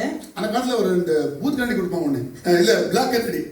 ಆ ದಿನಗಳಲ್ಲಿ ಒಂದು ಬ್ಲಾಕ್ ಕನ್ನಡಿಯನ್ನು ಹಾಕೊಳ್ತಿದ್ರು. ಪಿಕ್ಚರ್ ಪಾರುன்னு வாங்குவோம். ಅದರೊಳಗೆ ಹೀಗೆ ಫಿಲ್ಮ್ ಅನ್ನ ನೋಡುವಂತ பார்த்தால் பெரிய கால் வந்து பிடிக்கும். ಆಗ ದೊಡ್ಡ ಕಾರ್ ಬಂದ್ರೆ மிருக ಆಗ ಒಂದು ದೊಡ್ಡ ಮೃಗ ஐயோ எனக்கு பயப்பா அந்த கண்ணாடி எடுத்துருவாங்க. ಆಗ ಅವರು ಕನ್ನಡಿ ನನ್ನ ತೆಗೆದು ಬಿಡ್ತಿದ್ರು ಭಯ ಅಂತ. அது பயத்தை உருவாக்குற கண்ணாடி. ಅದು ಭಯವನ್ನ ಸೃಷ್ಟಿಸುವಂತ அதே மாதிரி பாவத்தின் கண்ணாடி வந்திருக்கு இப்போ. ಈಗ ಪಾಪದ ಕನ್ನಡಿ ಬಂದಿದೆ.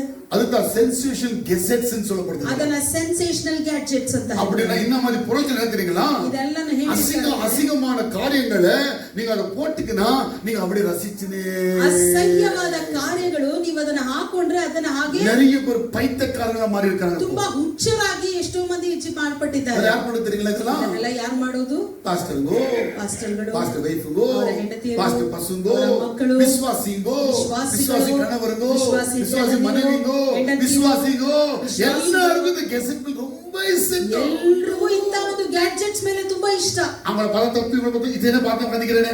ಅವ್ರನ್ನ ನೋಡಿದ್ರೆ ತಪ್ಪು, ಇವ್ರನ್ನ ನೋಡಿದ್ರೆ ತಪ್ಪು, ಇನ್ನಾದ್ರೂ ನೋಡ್ತಾ ಕೂರ್ತೀನಲ್ಲ. ನಮ್ಮದಿ ಪೇಯಿ சில மக்கள் இப்படி இழுத்து ಈ ರೀತಿಯಾಗಿ ಕೆಲವರನ್ನ ಸೈತಾನ ಇಳ್ಕೊಂಡಿದ್ದಾನೆ. ಇನ್ನ ಸೆಲೆಬ್ರೇಟ್ என்ன பண்ணிருக்கானா? ಇನ್ನೂ ಕೆಲವರನ್ನ LGBTQ ல கொண்டாந்திருக்காங்க. LGBTQ ಅಲ್ಲಿ ತಂದಿದ್ದಾರೆ. என்னது LGBTQ?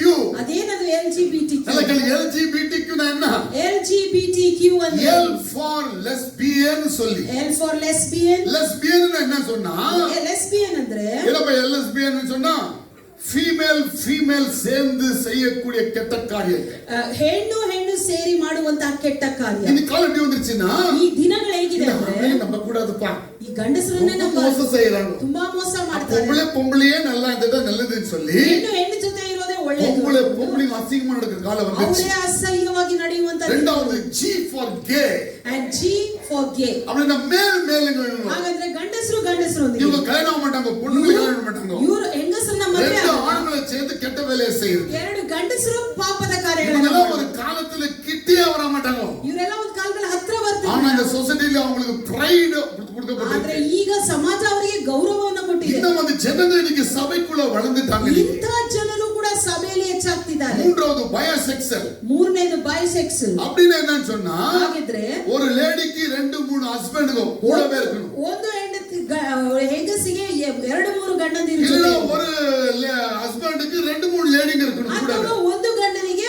2-3 இந்த மாதிரி ಹೆಂಡತಿರು. அசிங்கமான காலத்துல நம்ம வாழ்ந்து கொண்டு ಇಂಥ வரோம். ಅಸಹ್ಯಕರವಾದ அதில transgender into T for transgender. T for transgender. அப்படினா என்னன்னு சொன்னா ಹಾಗಾದ್ರೆ இவர் மேலே ಚೇಂಜ್ பண்ணிக்குவாரு. ಅವರ ಜೆಂಡರ್ ಅನ್ನು ಅವರು ಚೇಂಜ್ அப்படினா ಮಾಡ್ಕೊಳ್ತಾರೆ. ಮೇಲ್ போய் ಫೀಮೇಲ್ ಅವನು ಫೀಮೇಲ್ ಮೇಲ್ ಆಯಿடுவாரு. ಅವರು ಮೇಲ್ ಹೋಗಿ ಫೀಮೇಲ್ ಆಗ್ತಾರೆ, ಫೀಮೇಲ್ ಮೇಲ್ நிறைய ಆಗ್ತಾರೆ. பேருக்கு ஒரு பைத்தியம் வந்துட்டு இப்போ. ಈ ದಿನಗಳಲ್ಲಿ ಇದು ಹುಚ್ಚಾಗ್ತಿದೆ. இவர் ஆம்பளை நல்லா இருந்தாரு இவரு. ಇವರು ಗಂಡಸರಾಗಿ ಚೆನ್ನಾಗಿ ಯಾರು சொல்றாங்க பொம்பளை நம்மள அழ தரவேன்ட்டு. ಅವರು ಯಾರೋ ಬಂದು ಹೇಳ್ಬಿಟ್ರು இவர் பொம்பளை மாதிரி இருக்கு.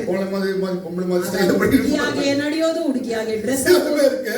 இது நீ பொம்பளை மாதிரி நேரத்துல ஆம்பளை இருக்கற. ಇನ್ ಕೆಲವರು ನೀನು ಹುಡುಗಿ ತರ ಚೆನ್ನಾಗಿಲ್ಲ, இவர் ஆம்பளை மாதிரி கத்து வயசுல பேசி ஆம்பளை மாதிரி ಗಂಡಸರಾಗಿ ಗತ್ತನಾಗಿ ನಡೆಯೋದು. இதெல்லாம் தேவ ஆவியில் நடத்தப்படுற காரியங்கள் அல்ல. இதெல்லாம் ಎಲ್ಲ ದೇವರ ಆತ್ಮನಿಂದ ನಡೆಸಲ್ಪಟ್ಟ யாருக்கு தேவராஜ்யம் வந்திருக்குதோ அவங்களெல்லாம் பாழாக்குறதுக்காக பேய் கொண்ட பெரிய திட்டங்கள் இதெல்லாம். ಯಾರೊಳಗೆ ದೇವರ ರಾಜ್ಯ ಬಂದಿದೆಯೋ ಅವರನ್ನ ಹಾಳು ಮಾಡುವುದಕ್ಕಾಗಿ ಸೈತಾನನ ತಂದಂತ ಯೋಜನೆ. கடைசியா இன்னொன்னு இருக்கு. ಕೊನೆಯದಾಗಿ ಇನ್ನೊಂದಿದೆ, குவேர்னு சொல்லி.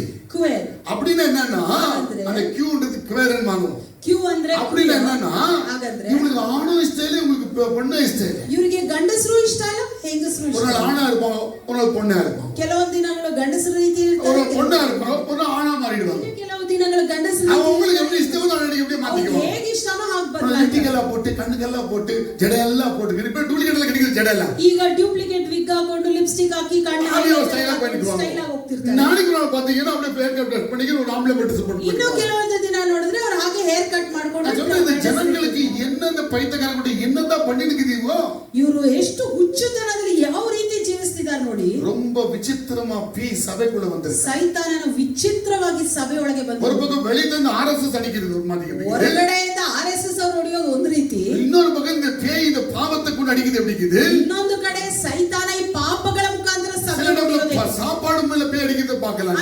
ಜನರನ್ನ ಆಹಾರದ ಮುಖಾಂತರ சில ಸೈತಾನ குடிமூலியம் அடிக்கிறது நீங்க பார்க்கலாம். ಬಟ್ಟೆಗಳ ಮುಖಾಂತರ ವಂಚಿಸ್ತಾ ಇದ್ದಾರೆ. சில பேர் பண பைத்தியத்துல போறது. அப்படி ಇನ್ನು ಕೆಲವರು ಹಣ அப்படியே வாமிட்ட போயிடுவாங்க. ಹಣ ಅಂತ ಹೇಳಿದ್ರೆ ಹಾಗೆ ವಾಂತಿ ಮಾಡ್ಬಿಡ್ತಾರೆ. ஐயோ அன்னமாதி ஒரு காரியம், ಅಂತಹ ಒಂದು ಕಾರ್ಯ. பேய் ಅನೇಕமான ಕಾರ್ಯத்தினால நமக்குள்ள இருக்கிற தேவராஜ்யத்தை பாழாக்க விரும்புகிறான். ಈ ರೀತಿಯಾಗಿ ಸೈತಾನನು ನಮ್ಮೊಳಗಿರುವಂತ ದೇವರ ರಾಜ್ಯವನ್ನು ಹಾಳು ಮಾಡ್ತಾ ಇದ್ದಾನೆ. இந்த டிரான்ஸ்ஜெண்டர்ல ரெண்டு மாதிரி இருக்கு. ಈ ಟ್ರಾನ್ಸ್ಜೆಂಡರ್ ಅಲ್ಲಿ ಎರಡು ರೀತಿ. இந்த கன்சுக்கி ಎನ್ಯುಚ್ ಅಂತ ಒಂದು, ಅದೊಂದು ಒರಿಜಿನಲ್ ಟ್ರಾನ್ಸ್ಜೆಂಡರ್ ஒன்னு, ಇನ್ನೊಂದು ಒರಿಜಿನಲ್ ಟ್ರಾನ್ಸ್ಜೆಂಡರ್. சொன்னீங்க என்ன பேர் சொன்னீங்க? ಎನ್ಯುಚ್ சொன்னீங்களா? ಎನ್ಯುಚ್ நம்ம தானியேல் கூட ஒரு ಎನ್ಯುಚ್ தான். ದಾನಿಯೇಲನು ಕೂಡ ಒಬ್ಬ ಎನ್ಯುಚ್. ಟ್ರಾನ್ಸ್ಜೆಂಡರ್ ಅವನು ಒಬ್ಬ ಒಬ್ಬ ಟ್ರಾನ್ಸ್ಜೆಂಡರ್ ಆಗಿದ್ರೆ ಪೋಟಿಫರ್ ಟ್ರಾನ್ಸ್ಜೆಂಡರ್, ಪೋಟಿಫರನು ಕೂಡ ಒಬ್ಬ ಟ್ರಾನ್ಸ್ಜೆಂಡರ್, ಎಬೆದ್ನೋಗೋ ಅವರು ಟ್ರಾನ್ಸ್ಜೆಂಡರ್, ಎಬಿದ್ ಮೆಲೆಕ್ ಕೂಡ ಒಬ್ಬ ಟ್ರಾನ್ಸ್ಜೆಂಡರ್ ಆಗಿದ್ರೆ ಇವರೆಲ್ಲರೂ ಇವಂಗ ಮಾರಿನದಲ್ಲ, ಇವರಾಗಿ ರಾಜ್ಯಗಳು ಮಾತಿರುತ್ತೆ. ರಾಜ್ಯಗಳು ಇವರನ್ನ ದಾನಿಯೇಲ್ ಮತ್ತು ಅವನ ಸ್ನೇಹಿತರುಗಳು ಬಾಬಿಲೋನ್ ದೇಶಕ್ಕೆ ಹೋದಾಗ when Daniel and his friends went to Babylon, ಅವರ ಅಧಿಕಾರದಲ್ಲಿ ಬರುವಂತ ಕಾಲಘಟ್ಟದಲ್ಲಿ during the time of their reign, ಬಲವಂತವಾಗಿ ಅವರಿಂದ ಪುರುಷತ್ವವನ್ನು ತೆಗೆಯಲಾಯಿತು. Forcefully the maleness from them was removed. ஏன்னா அவங்க ராணிகளா இருப்பாங்க. Because there will be queens there. தானியேல் போயினே ராணிகள் பார்த்தனாவோ will be walking around, and if the queen sees, what will happen? அந்த ராஜாங்க பார்த்தாங்க யாரெல்லாம் வீட்டுக்குள்ள ஓடானவங்க எல்லாம் என்ன பண்ண மேல இருக்கிற ஃபீமேல் பண்ணி வச்சிருக்காங்க. So who all will walk around here? All the male will become female. Female சொல்ற பதிலா அவங்க மேலவே இருக்க முடியாது. They will not be that male. அதே மாதிரி ஈஜிப்ட்ல நீங்க போட்டிபர் பண்ணி வச்சிருந்தாங்க. And even the Potiphar in Egypt was like that. போட்டிபருடைய மனைவி சுலேகா இந்த யோசேப்பை இஷ்டப்படுற காரணமே அவன் வந்து மேலா இல்ல. And Potiphar's wife Zuleika liked Joseph because her husband was not male. Nehemiah also a transgender. And even Nehemiah was a transgender. ஏனா அவர் ராஜாக்கு பக்கத்துல எப்படி ஊத்துவார் அவரு? Because he was always with the king. பக்கத்துல ராணியை உட்கார்ந்துக்குவாங்க. And even the queen will be next. ராணியை பார்த்துட்டாங்க. And if the queen sees அது ராஜா என்ன பண்றாருன்னா அவங்களுக்கு அந்த மேலே எடுத்துறாங்க. So what the king does, he removes that maleness from him. ஆனா அவங்க சொந்த இஷ்டம் நடக்கல. It's not by their wish. அவங்க ராஜபதம் போனதுனால அவங்களுக்கு தெரியாத எடுத்துட்டாங்கல்ல. Because they went into that kingship. இவங்களுக்கு பேரு castrated males சொல்லுவாங்க. They were called as castrated male. அப்படினா அவங்க எடக்கப்பட்டவங்க அப்படி. They were castrated. ஆனா transgender ன்னு சொன்னா transgender அப்படி இல்ல. It's not like that. நிறைய பொருட்களை சாப்பிட்டு தன்னுடைய புருஷத்துவத்தை இழந்து போறோம். Many people, they eat many things and they lose their male. நிறைய கெமிக்கல்ஸ் சாப்பிடுறாங்க. Chemicals they eat more chemicals. ஆம்பளைன்ற அந்த இதே இருக்க கூடாதுன்றதுக்காக அந்த சாப்பிட்ட அந்த ஆம்பளையை இழந்து போறாங்க. And by eating those chemicals, they don't want that male thing in them. நிறைய பேர் ஆபரேஷன் சர்ஜரி மூலமா இழந்து போறாங்க. And many through surgeries they undergo and change. நீங்க பாத்தீங்களா அந்த யார் அந்த டான்ஸ் பண்ணாங்க பேரனா Michael Jackson. And Michael Jackson, அவன் ஆம்பளை அவன். he's a male. பொம்பளையா மாறிந்தவன். But he became a female. இதெல்லாம் பேயுடைய காரியம். These are Satan's work. நீங்க சபைகளுக்குள்ள இதெல்லாம் வந்துருச்சு. And you can know this in churches. நீங்க எப்ப யோசனை பண்ணி இதெல்லாம் சபையில? Have you seen why these things came in எதற்காக church? சபையில இதெல்லாம் வந்துச்சு? Why it came in churches? எப்பனா யோசனை பண்ணி பார்த்திருப்பீங்களா? Have you ever thought? கலாத்தியருக்கு எழுதும்போது பவுல் எழுதணும். Why when Paul is writing to the Galatians, மாம்சத்தின் கிரியைகள் எழுதுறாரு. எழுதணும். why he speaks about the flesh there? வெளிப்படுத்தல ஜான் எழுதணும் நம்ம கிரியைகள் வேண்டாம்னு சொல்லி. In Revelation John should tell that we don't want this. ಈ 7 ಸಭೆಗಳ வெளிப்படுத்தல் புக்ல நீங்க பாத்தீங்கன்னா ಇದೇ ರೀತಿಯಾಗಿ 7 ಸಭೆಯ ಪ್ರಕಟಣೆ ಪುಸ್ತಕದಲ್ಲಿ ஒவ்வொரு சபையை பாழாக்குறது சாத்தான் எடுத்த ಮುಯற்சிகளை பாருங்க. ಒಂದೊಂದು ಸಭೆಯನ್ನು ಹಾಳು ಮಾಡುವುದಕ್ಕಾಗಿ ಸೈತಾನನ ಉಪದೇಶಗಳು, ಕಳ್ಳ ಉಪದೇಶ, ವೇಶ್ಯತನಗಳು, ವಿಗ್ರಹ ಆರಾಧನೆ ಅದು ಎಲ್ಲಿ ಪುಡಾಲ ಇருக்கு. ಎಲ್ಲೋದ್ರೂ ಇದೆ. ಧ್ರುವತೆರ ಸಭೆಯಲ್ಲಿ ಯೆಜೆಬೆಲ್ ಅನ್ನೋ ಪೊಂಬಳಿಯ ಸಭೆಯ ಪಾಳಾಕಿದಕರ. ಧ್ರುವತೆರ ಸಭೆಯಲ್ಲಿ ಜೆಜೆಬೆಲ್ನ ಆ ಒಂದು ಹೆಂಗಸೇ ಆ ಒಂದು ಸಭೆಯನ್ನು ಹೇಳಿ ರಂಗಮಾಂಸದ ಆಮೇಲೆ ನೋಡೋಣ. சொல்லுங்க ஆமென் ஹalleluya. ஹalleluya. நிறைய பேர் பாಳ அந்த பாஸ் ಚರ್ಚ್ல ಅವರು ಜಾಲಿயா ಇದ್ದಾರೆ ಅವರು. ಎಷ್ಟೋ ಮಂದಿ ಹಾಳಾಗ್ತಾ ಇದ್ದಾರೆ ರಪೌಲ್ ಸಭೆಯಲ್ಲಿ ಜಾಲಿ ಆಗಿದ್ದಾರೆ. ಸಭೆಯಲ್ಲಿ ಪಾಸ್ಟ್ ಎಪ್ಪಿಕನೋ? ಪಾಸ್ಟ್ ಹೇಗಿರಬೇಕು ಸಭೆಯಲ್ಲಿ? ಜಾಲಿயா ಇದ್ದಾರೆ. ನೀವು ಪಂಡಿಗಳಪ್ಪ ಏದೋ ಪಂಡಿಗಳನ್ನ ಬೋರ್ಡ್ ಹಾಕಿದ್ದೀರಾ? ಮಾಡ್ತಿದ್ದೀರಾ ಏನೋ ಒಂದು ಮಾಡಿ.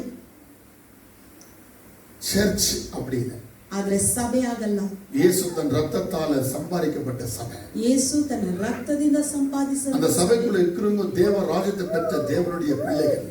ಆ ಸಭೆಯಲ್ಲಿ ಇರುವಂತವರು ದೇವರ ರಾಜ್ಯವನ್ನು ಹೊಂದಿಕೊಂಡಂತ ದೇವರ ಮಕ್ಕಳು. இந்த ராஜ்யத்தை பாழாக்குறதுக்காக தான் சாத்தான் அதிகமான முயற்சிகள் எடுத்திருக்கான். ಈ ರಾಜ್ಯವನ್ನು ಹಾಳು ಮಾಡುವುದಕ್ಕಾಗಿಯೇ ಸೈತಾನನು ಹೆಚ್ಚಾದ ಪ್ರಯತ್ನ ಪಡ್ತಾ ಇರುವುದು. இன்னும் சொல்ல ஆயிரக்கணக்கான விஷயம் இருக்கு. ಇನ್ನು ಹೇಳಲಿಕ್ಕೆ ಸಾವಿರಗಟ್ಟಲೆ ವಿಷಯಗಳುಂಟು. எப்படி சாத்தான் தேவ ராஜ்யத்தை பாழாக்குறதுக்கு எடுத்திருக்கான். ಹೇಗೆ ಸೈತಾನನು ದೇವರ ರಾಜ್ಯವನ್ನು ಹಾಳು ಮಾಡುವುದಕ್ಕಾಗಿ ಪ್ರಯತ್ನಿಸ್ತಾನೆ. ಅವರು ಯಾರೆಂದು உங்களுக்கு தெரியாது. ಪಕ್ಕ ಕುಳಿತಿರುವಂತವರು ಯಾರಂತ ನಿಮಗೆ ಗೊತ್ತಿಲ್ಲ. ஆவியானவர் நமக்குள்ள இருந்தா தான் அவங்களை யாரும் கண்டுபிடிக்க முடியும். ಪವಿತ್ರಾತ್ಮರು ನಮ್ಮೊಳಗಿದ್ರೆ ಮಾತ್ರ ಅವರು ಯಾರು ಅಂತ ನಮಗೆ. இப்ப என்ன பண்றது? ஆண்டவர் என்ன சொல்றாரு? ಈಗ ದೇವರು ನಮಗೆ ಏನು ಹೇಳ್ತಾರೆ? ಅಣಜಿಯಿಲೆ ಗೊತ್ತಾಯ್ತಲ್ಲ. ಈಗ we came to know there are ಕಿತ್ತಾಪಣ ಅಂತ ಹೇಳಿದ್ರೆ ಏನು ಹೇಳ್ತಾರೆ? should we remove this? ಇಲ್ಲ ಕಿತ್ತಾಪಣ. Lord says don't do that. ಅವನ ಸಭೆக்குள்ள ಅಣಜಿ ಇருக்கு, ವಿದೆಯೇ ಇருக்கு, ಗೋಧಿ ಇருக்கு. ಸಭೆಯ ಒಳಗೆ ಅಣಜಿ ಕೂಡ ಇದೆ, ಗೋಧಿಯೂ ಇದೆ. ரெண்டு ಗೋಧಿ ಬಂದು தெரியுது. ಅದು ನೋಡ್ಲಿಕ್ಕೆ ಎರಡು ಆனா ಒಂದು ಗೋಧಿ ஒரு ಕಳೆ. ಆದ್ರೆ ಒಂದು ಗೋಧಿ ಇನ್ನೊಂದು ಕಳೆ. ஆண்டவர் சொல்லிட்டாருன்னா என்ன நடக்காது. ಆದ್ರೆ ದೇವರೇನ್ ಹೇಳ್ತಿದ್ದಾರೆ, ತೆಗೆದು ಬಿಡಬೇಡಿ, அப்படியே இருக்கட்டும். ಹಾಗೆ ಇರ್ಲಿ. அந்த சபையில இப்ப யாரும் கண்டுபிடிக்க முடியல. ಸಭೆಯಲ್ಲಿ ಅದಕ್ಕೆ ನಮ್ಗೆ ಯಾರು ಅಂತ ಕಂಡುಹಿಡಿಯಲಿಕ್ಕೆ ಆಗಲ್ಲ. ஆண்டவருக்கு இல்லையா? ದೇವರಿಗೆ ಮಾತ್ರ ಗೊತ್ತು. ದೇವರಿಗೆ ಗೊತ್ತು. ஆவியானவர் யாருக்கு உணர்த்துவாரோ அவங்களுக்கு தெரியும் இல்லையா? ಪವಿತ್ರಾತ್ಮ ಯಾರಿಗೆ ಗೊತ್ತು. அந்த சபையில நிறைய மக்கள் நான் தான் கோதி நிக்குவாங்க. ನಾನೇ ಗೋಧಿ ಅಂತ ಇರ್ತಾರೆ. ஆனா உண்மையா அவங்க கலையா இருப்பாங்க. ಆದ್ರೆ ನಿಜವಾಗ್ಲೂ ಅವರು ಹಣಚಿಗಳಾಗಿರ್ತಾರೆ. ஆனா நீங்க யாரா இருக்கீங்க? ಆದ್ರೆ ನೀವಾಗಿ ಯಾರು? நீங்க ಹಣಚಿயா இருக்கீங்களா இல்ல ಗೋಧಿயா இருக்கீங்களா? ನೀವು ಹಣಚಿಗಳಾಗಿದ್ದೀರಾ ಅಥವಾ ಗೋಧಿಗಳಾಗಿದ್ದೀರಾ?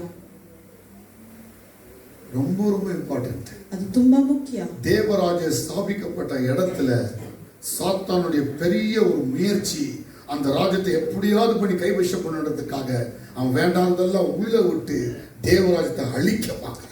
ದೇವರ ರಾಜ್ಯವನ್ನು, ಆತನ ರಾಜ್ಯವನ್ನು ಸ್ಥಾಪಿಸಲ್ಪಟ್ಟಂತ ಮನುಷ್ಯನ ಒಳಗೆ ಅದನ್ನ ತೆಗೆದಾಕ್ಬೇಕಂತ ಸೈತಾನ ಕೈ ಹಾಕಿ ಏನೇನೋ ಪ್ರಯತ್ನ ಪಡ್ತಾನೆ. ಅದಕ್ಕಾಗಿ ನಾನು ಸಭೆಯಲ್ಲಿ ಕತ್ತಿ சொல்வேன் நிறைய பேர். ಅದಕ್ಕಾಗಿ ಸಭೆಯಲ್ಲಿ ನಾನು ಕಿರಿಸ್ತಾ ಹೇಳೋದು, எங்க போனாலும் சொல்வேன் வேண்டாம் இது பண்ணாத அது பண்ணாத. ಎಲ್ಲೋದ್ರೂ ಕೂಡ ನಾನು ಅದೇ ಹೇಳೋದು, ಅದು ಮಾಡಬೇಡಿ. சாத்தானின் ராஜ்யம் உங்களுக்குள்ள வராத இருக்கிறதுக்கு, ಸೈತಾನನ ರಾಜ್ಯ ನಿಮ್ಮ ಒಳಗೆ ಬರದೇ ಇರ್ಲಿಕ್ಕೆ, ದೇವರ ರಾಜ್ಯ ಉங்களுக்குள்ள நிரந்தரமா இருக்கிறதுக்கு, ದೇವರ ರಾಜ್ಯ ನಿಮ್ಮ ಒಳಗೆ ನಿರಂತರವಾಗಿರ್ಲಿಕ್ಕೆ இந்த ಇಎನ್ಟಿ ಕಾಪಾಡ್ತಿದ್ದೀನೋ. ಇಎನ್ಟಿ ಈ ಇಎನ್ಟಿ ಅನ್ನ ಕಾಪಾಡಿಕೊಳ್ಳಬೇಕು. ಇಎನ್ಟಿ என்ன? ಇಎನ್ಟಿ ಅಂದ್ರೆ ಏನು? ಇಎನ್ಟಿ ಕಾದು, ನೋಸ್, ಥ್ರೋಟ್. இது கரெக்ட்டா வச்சுனா கண்ணு என்ன பண்ணுவாங்க? ஆக்ஷன் பண்ணாது. If these ENT is correct, whatever your eyes does also, it doesn't work. ஆனா நிறைய பேர் இந்த இஎன்டில ஃபெயில் ஆயிட்டாங்க. But many fail in this ENT. சபைகளுக்குள்ள தேவராஜ்யம் அழிக்கப்படுது. Even in the churches, Satan is paving way for the kingdom. சொந்த அக்காவை நம்பாதீங்க. ಸ್ವಂತ ಅಕ್ಕನನ್ನು ನಂಬೇಡಿ. சொந்த தங்கச்சியை நம்பாதீங்க. ತಂಗಿಯನ್ನು ಕೂಡ ನಂಬೇಡಿ. நம்பாதீங்க. ಅಣ್ಣನನ್ನು ನಂಬೇಡಿ. தம்பியை நம்பாதீங்க. ತಮ್ಮನನ್ನು ನಂಬೇಡಿ. சித்தப்ப பெரியப்பவை நம்பாதீங்க. ಹಾಗೆ ದೊಡ್ಡಪ್ಪ ಚಿಕ್ಕಪ್ಪ ಯಾರನ್ನು ನಂಬೇಡಿ. ஏன்னா தேவராஜ்யத்தை பாழாக்குது சாத்தான் யாரும் கூட யூஸ் பண்ண. ಯಾಕಂದ್ರೆ ದೇವರ ರಾಜ್ಯವನ್ನು ಹಾಳು ಮಾಡಲಿಕ್ಕೆ ಸೈತಾನ ಯಾರನ್ನ ಬೇಕಾದರೂ ಉಪಯೋಗಿಸಬಹುದು. ಅಂತ್ಯೋಕ್ಯ ಪಟ್ಟಣದಲ್ಲಿ இருந்த அந்த ನಿಕೋಲಾಯ ಅಂತ್ಯೋಕ್ಯ ಪಟ್ಟಣದಲ್ಲಿ ಇದ್ದಿದ್ದು ಅவ்வளவு ಭಕ್ತಿವಾನ ಪರಿಶುದ್ಧವಾನ ಇದ್ದವன். ಅಷ್ಟೊಂದು ಭಕ್ತಿ ಪರಿಶುದ್ಧವಾಗಿದ್ದು ಎಫೆಸ ಪಟ್ಟಣದಲ್ಲಿ நிறைய ಮಕ್ಕಳು ಕ್ರಿಸ್ತವನ್ನ ಕೆಡುತು போட்டான். ಆದರೆ ಎಫೆಸ ಪಟ್ಟಣದಲ್ಲಿ ಎಷ್ಟೋ ಜನರನ್ನ ಕ್ರೈಸ್ತರನ್ನ ಹಾಳು ಮಾಡಿದ. ಉಮೆನಾಯ್ ಮತ್ತು ಪಿಲೆಗ್, ಉಮೆನಾ ಮತ್ತು ಪಿಲೆಗ್, ಅಲೆಕ್ಸಾಂಡರ್ நிறைய ಮಕ್ಕಳು ಪೌಲ್ ಕಾಲದಲ್ಲಿ ಕೆಡುತು போட்டான். ಪೌಲನ ಸಮಯದಲ್ಲಿ ಎಷ್ಟೋ ಜನ ಹಾಳಾಗ್ಲಿಕ್ಕೆ ஒரு காலத்துல ஒவ்வொருத்தர் எதிர்த்து பிசாசால பயங்கர பயன்படுத்தப்பட்டாங்க. ಒಂದೊಂದು ಪೀರಿಯಡ್ ಅಲ್ಲಿ ಒಬ್ಬೊಬ್ಬರು ಸೈತಾನನಿಂದ ಭಯಂಕರವಾಗಿ ಉಪಯೋಗಿಸಲ್ಪಟ್ಟರು. ನಾವೇನ್ ಮಾಡೋದು? So what should we do then? ನಮ್ಮக்குள்ள ದೇವರಾಜ್ಯ இருக்கா? ನಮ್ಮೊಳಗೆ ದೇವರ ರಾಜ್ಯ ಇದೆಯಾ? இருக்குதானே? ಇದೆ ಅಲ್ವಾ? ನಾವು ಪರಲೋಕಕ್ಕೆ ಹೋಗೋಣ. ನಾವು ಪರಲೋಕಕ್ಕೆ ತಾನೇ ಹೋಗಬೇಕು. ಇದು ಕರೆಕ್ಟ್ ಆಗಿ ಪುಂಜಿಗಿರಬೇಕು ನಾವು. ಇದನ್ನ ನಾವು ಅರ್ಥ ಮಾಡ್ಕೊಳ್ಳೋಣ. ದೇವರ ರಾಜ್ಯನ ನೋಡಕ್ಕೆ ಇರಬೇಕು.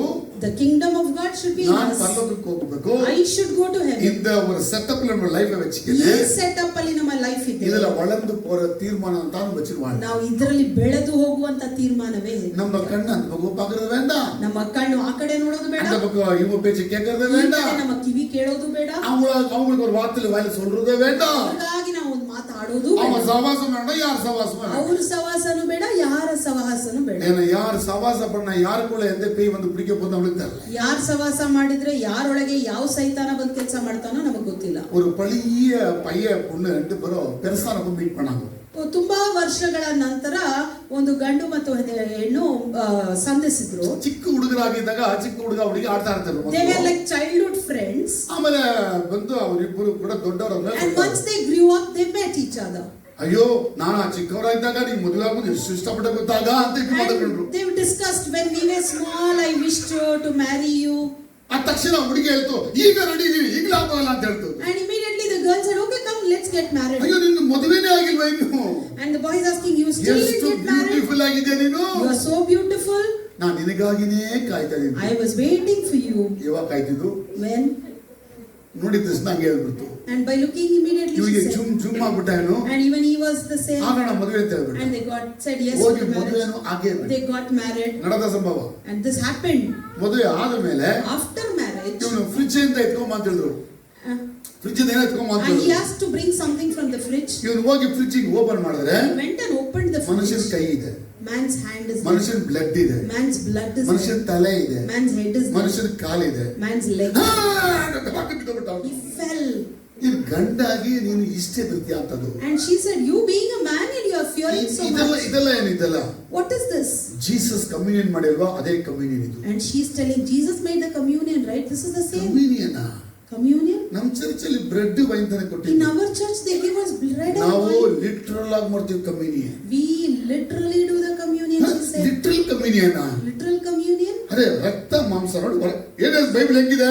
See what is in the Bible. Flesh and blood ಅಂತ ಹೇಳೋದು. Flesh and blood it says, right? ತಗೋ ತಿನ್ನು ಫ್ಲೆಶ್, ತಗೋ ತಿನ್ನು ಬ್ಲಡ್ ಕುಡಿ. Take the flesh and take this blood. அப்படியே அன்னைக்கு அந்த அம்மாக்காக லவ் பண்ணிட்டாரு, அதுக்கு அப்படியே சாப்பிட்டாரையா. And because he loved and he ate for her. அவங்களுக்குள்ள நிறைய பிசாசுகள். Many Satan entered in. யார் நம்ப போறீங்க? யார் நம்ப போறீங்கப்பா? So who would believe this? நல்லா வச்சுக்கணும். பிசாஸ் தன் ராஜ்யத்தை மறுபடியும் ஸ்தாபிக்கிறதுக்கு ட்ரை பண்றான். So you believe one thing, Satan is trying to establish his kingdom. உங்களுக்குள்ள இருக்கிற தேவராஜ்யத்தை அழிக்கிறதுக்கு அவனுடைய முயற்சி 100க்கு 100 இந்த இருக்கு. His attempt to destroy the kingdom of God in you will be there for 100%. இயேசு கிட்ட வந்த பிற்பாடு உனக்கு உடம்பெல்லாம் கண்ணா மாறணும். ಯೇಸು ಹತ್ರ ಬಂದಿದ ತಕ್ಷಣ ನಿನ್ನ ಶರೀರ ಎಲ್ಲ ಕಣ್ಣಾಗಿ ಬಿಡಬೇಕು. ஒருத்தர பார்த்துட்டு 6 அடி தூரத்துல நிக்கிறோம் நாம இப்போ. ಒಬ್ಬರನ್ನ ನೋಡಿದ್ರೆ 6 ಅಡಿ ದೂರ ನಿಲ್ಬೇಕು ನಾವು. God's love brother ನ ಕಟ್ಟಿಬಿಸಿ ಕೊಡೋದು. God's love ಅಂತ ಹೋಗಿ ನಾವು ಅಪ್ಕೊಳ್ಬಾರ್ದು. உள்ளಗರಪಿ ಅಕ್ಕ ಅತ್ತೆ ಇಂದಕ್ಕೆ ಉள்ள ಮುಚ್ಚೇಂದ್ರ. ಆಗ ಒಳಗೆ ಅವರೊಳಗಿದ್ದ ಪಾಪ ನಮ್ಮೊಳಗೆ ಯಾರೋ பாஸ்டர் வந்தாலும் சொல்லிட்டு ரொம்ப நல்ல பிரசங்க பண்ணுவாங்க, கை தூக்கி மேல வைನ அமுக்கி வச்சிட்டீங்கன்னா and ಯಾರೋ ಒಬ್ರು ಪಾಸ್ಟರ್ ಬಂದ್ರು ತುಂಬಾ ಚೆನ್ನಾಗಿ ಪ್ರಸಂಗ ಮಾಡಿದ್ರು ಅಂತ அவங்களுக்குள்ள எல்லாம் உங்களுக்கு ಟ್ರಾನ್ಸ್ಫರ್ ಆಗುತ್ತೆ. ಅವರ ಕೈ ನಿಮ್ ತಲೆ ಮೇಲೆ ಬಂತು ಅಂದ್ರೆ ಅವರೊಳಗಿದ್ದಂತ ಸೈತಾನ ನಿಮ್ಮೊಳಗೆ ಬರುತ್ತೆ. நம்மளுக்கு எந்த பாஸ்டர் என்னது தெரியுமா? நம்மளுக்கு ನಮ್ಮೊಳಗೆ ಯಾವ ಪಾಸ್ಟರ್ ಏನು ಗೊತ್ತಿಲ್ಲ. பேசுறது தானே, ಬರೀ ಮಾತಾಡೋದಲ್ಲ. ಅದನ್ನ ವರ್ಲ್ಡ್ ಫೇಮಸ್ ಸ್ಪೀಕರ್ಸ್ ಐದ ಆಯಿರಕಣಕಣ ಮರ್ಡರ್ಸ್. ಎಷ್ಟೋ ವರ್ಲ್ಡ್ ಫೇಮಸ್ ಸ್ಪೀಕರ್ಸ್ ಗಳು ಮಾಡಿರುವಂತ ಮರ್ಡರ್ ಗಳು ಹೇಳಿದ್ದೀನಿ. ಗಾಡ್ಸ್ ಜನರಲ್ ಬುಕ್ எடுத்து பிரிச்சு பாருங்க. ನೀವು ಗಾಡ್ಸ್ ಜನರಲ್ಸ್ ಅಂತ ಒಂದು ಬುಕ್ ಇದೆ, ನೋಡಿ ಅಪ್ಡೇಟ್ ಮಾಡಿರ್ಕಾನಲ್ಲ, ಅದರಲ್ಲಿ ತುಂಬಾ ಅಪ್ಡೇಟ್ ಮಾಡಿದ್ದಾರೆ. ಮಕ್ಕಳ ಲೈಫ್ ಪಾಳಾಯ್ತು, ತುಂಬಾ ಜನರ ಜೀವನ ಹಾಳಾಗಿದೆ. ಪಾಸ್ಟರ್ಗಳ ನಂಬಾದೀங்க, ಪಾಸ್ಟರ್ಗಳನ್ನು ನಂಬೇಡಿ. என்ன செய்து உங்களுக்கு சொல்றேன், ನಮ್ಮ ಪಾಸ್ಟರ್ನ ಸೇರಿ ಹೇಳ್ತಾ ಇರೋದು ನಂಬಾದೀங்க, ನಂಬಬೇಡಿ. என்ன ಅದರ ಕೈಗೆ ಬದಲು ಅಮ್ಮನ ದೂರದಿಂದ ಇருந்து ಪ್ರೈಸ್ ಲಾರ್ಡ್ ಅಂತ ಬಂದಿಲ್ಲது, ಕೈ ಬಂದು ಪ್ರೈಸ್ ಲಾರ್ಡ್ ಅಂತ ಹೇಳೋದೇ ತುಂಬಾ ಒಳ್ಳೆಯದು. நல்லா இருக்கீங்களா அப்படியே போதும், ಅತ್ತನಿಕೆ ಮುಚ್ಚಿನಲ್ಲ ಅಂತ ಹೇಳಿ ಅಲ್ಲೇ ಮುಗಿಸ್ಬಿಡಿ. வீட்டுக்கு வந்து கொஞ்சம் டீ குடிச்சிட்டு போ அது சொல்லாதீங்க இனிಮೇಲೆ. ಮನೆಗೆ ಬಂದು ಟೀ ಕುಡ್ಕೊಂಡು ಹೋಗಿ ಅಂತಾನೂ ಹೇಳ್ಬೇಡಿ. ஏன்னா காலம் ரொம்பவே கெட்டு, ಯಾಕಂದ್ರೆ ಕಾಲ ತುಂಬಾ ಕೆಟ್ಟೋಗಿದೆ. யார நம்புறது நம்ப கூட தெரியல, ಯಾರನ್ನ ನಂಬೋದು ನಂಬಾರ್ದು. யாரு கூட இந்த பேய் வந்து நம்மள முழுக போது நமக்கு தெரியல, ಯಾರ ಮುಖಾಂತರ ಸೈತಾನ ಬಂದು ನಮ್ಮನ್ನು ನುಗ್ತಾನೋ ಗೊತ್ತಿಲ್ಲ. யாரையும் நம்பி உங்க மனைவி அம்சிடாதீங்க, ரோன் போய்ட்டான்னு சொல்லி ಯಾರನ್ನು ನಂಬಿ ನಿಮ್ಮ ಹೆಂಡತಿನ ಕಳಿಸ್ಬಿಡ್ಬೇಡಿ. புருஷன் நீங்க பரவாயில்ல நம்ம போய்ட்டாரಲ್ಲ நம்ம அம்சிட போறீங்க புருஷனை, ನಿಮ್ಮ ಗಂಡನನ್ನು ಕೂಡ ಕಳಿಸ್ಬಿಡ್ಬೇಡಿ. யார் கூட யார் எங்க போறாங்கன்னு தெரியல இப்ப அந்த காலம். ಯಾರ ಜೊತೆ ಯಾರು ಹೋಗ್ತಾರ ಅನ್ನೋದು ಗೊತ್ತಿಲ್ಲ ஏன்னா ನಮಗೆ. யார் எல்லாருக்குள்ள இந்த பொய் ஆவிகள் நிரப்பி விட்டுச்சு எல்லாம். ಯಾಕಂದ್ರೆ ಎಲ್ಲರೊಳಗೂ ಈ ಸುಳ್ಳಾದ ಆತ್ಮ ಬಂದಿದೆ. பயங்கர பொய் ஆவி இந்த கடைசி காலத்துல தலைவிரிச்சு ஆடுது. ಈ ಸುಳ್ಳಾದ ಆತ್ಮ ಈ ಕೊನೆಯ ದಿನಗಳಲ್ಲಿ உண்மை சொல்றதுக்கு கிறிஸ்தவர்களுக்கு இன்னைக்கு தைரியம் இல்ல போயிட்டாங்க. உண்மை ಸತ್ಯನ ಹೇಳಲಿಕ್ಕೆ ಕ್ರೈಸ್ತರಲ್ಲಿ ಧೈರ್ಯ ಇಲ್ಲ. எல்லாம் என்ன ஆயிட்டாங்கன்னா ಎಲ್ಲರೂ ಏನಾಗ್ಬಿಟ್ಟಿದ್ದಾರೆ, எதுவுமே பாவம் இல்ல, ಯಾವುದೂ ಪಾಪ ಅಲ್ಲ, எதுவுமே பாவம் இல்ல, ಯಾವುದೂ ಪಾಪ. ஜெபம் பண்ண பாவம் எல்லாம் அப்படியே மறைஞ்சு போயிடுது. ಪಾಪ ನೀವು ಪ್ರಾರ್ಥನೆ ಮಾಡಿದ್ರೆ ಪಾಪ ಎಲ್ಲ அப்படிப்பட்ட ஒரு வசனம் தான் இருக்குமா பைபிள்ல? ಆ ರೀತಿಯಾಗಿ ವಾಕ್ಯ ಇದೆ. ஜெபம் பண்ண பாவம் எல்லாம் கரைஞ்சு போயிடுது. ಪಾಪ ಪ್ರಾರ್ಥನೆ ಮಾಡಿದ್ರೆ ನಿಮ್ಮ ಪಾಪ ಎಲ್ಲ ಕರ್ಕೊಂಡು அங்கெಲ್ಲ பைபிள்ல இல்ல, ಇಲ್ಲ. பாப்பாನೇ ಮಾಡಬಾರದು, do not commit sin prayer ಬೇರೆ ಪಾಪ ಮಾಡಬಾರದು பிரேயர் ಇರುತ್ತೆ. and you should pray saying that you should not commit sin. சில பாஸ் சொல்லிருக்காங்க ஜெபம் பண்ண பாவங்கள்ல கரைஞ்சு போயிடுது. ಆದ್ರೆ ಕೆಲವೊಬ್ರು ಪಾಸ್ಟರ್ಗಳು ಹೇಳಿದ್ದಾರೆ ಪ್ರಾರ್ಥನೆ ಮಾಡಿದ್ರೆ ನಿಮ್ ಪಾಪ ಎಲ್ಲ ಕರ್ಗೋಗುತ್ತೆ. ಎಲ್ಲಿ ಕರೆஞ்சு ಬಿಡೋ ಪಾವ ಹೇಗಪ್ಪ ಕರ್ಗೋಗುತ್ತೆ? டைம் ஆயிடுச்சு, நம்ம பேச விட மாட்டீங்க நீங்க. போதில்ல நிறுத்திட்டுமா? என்ன புரிஞ்சுக்கிறீங்க சொல்ல போறீங்க? ಏನ್ ಅರ್ಥ ಆಯ್ತು ಕೊನೆಯದಾಗಿ? அது என்ன புரிஞ்சுக்கோ? தேவராஜ்யம் வந்துருச்சா உள்ள? வந்துச்சு சொல்லிட்டு அப்படியே ஜாலியா அப்படியே நின்றாதீங்க. ದೇವರ ರಾಜ್ಯ ಬಂದ್ಬಿಡ್ತು ಅಂತ ಹಾಗೆ ಜಾಲಿ ಆಗಿದ್ಬಿಟ್ಟು. தேவராஜ்யம் வந்திருந்தா உங்களுக்கு உடம்பெல்லாம் கண்டா வரட்டும். ದೇವರ ರಾಜ್ಯ ನಿಮ್ಮೊಳಗೆ ಬಂದ್ಬಿಟ್ಟಿದೆ ಅಂದ್ರೆ ನಿಮ್ ಶರೀರ ಎಲ್ಲ வீட்டுக்குள்ள எல்லாரையும் வெல்கம் வச்சிடாதீங்க. ಮನೆಯಲ್ಲಿ ಎಲ್ಲರನ್ನೂ ವೆಲ್ಕಮ್ ಮಾಡ್ಬಿಡ್ಬೇಡಿ.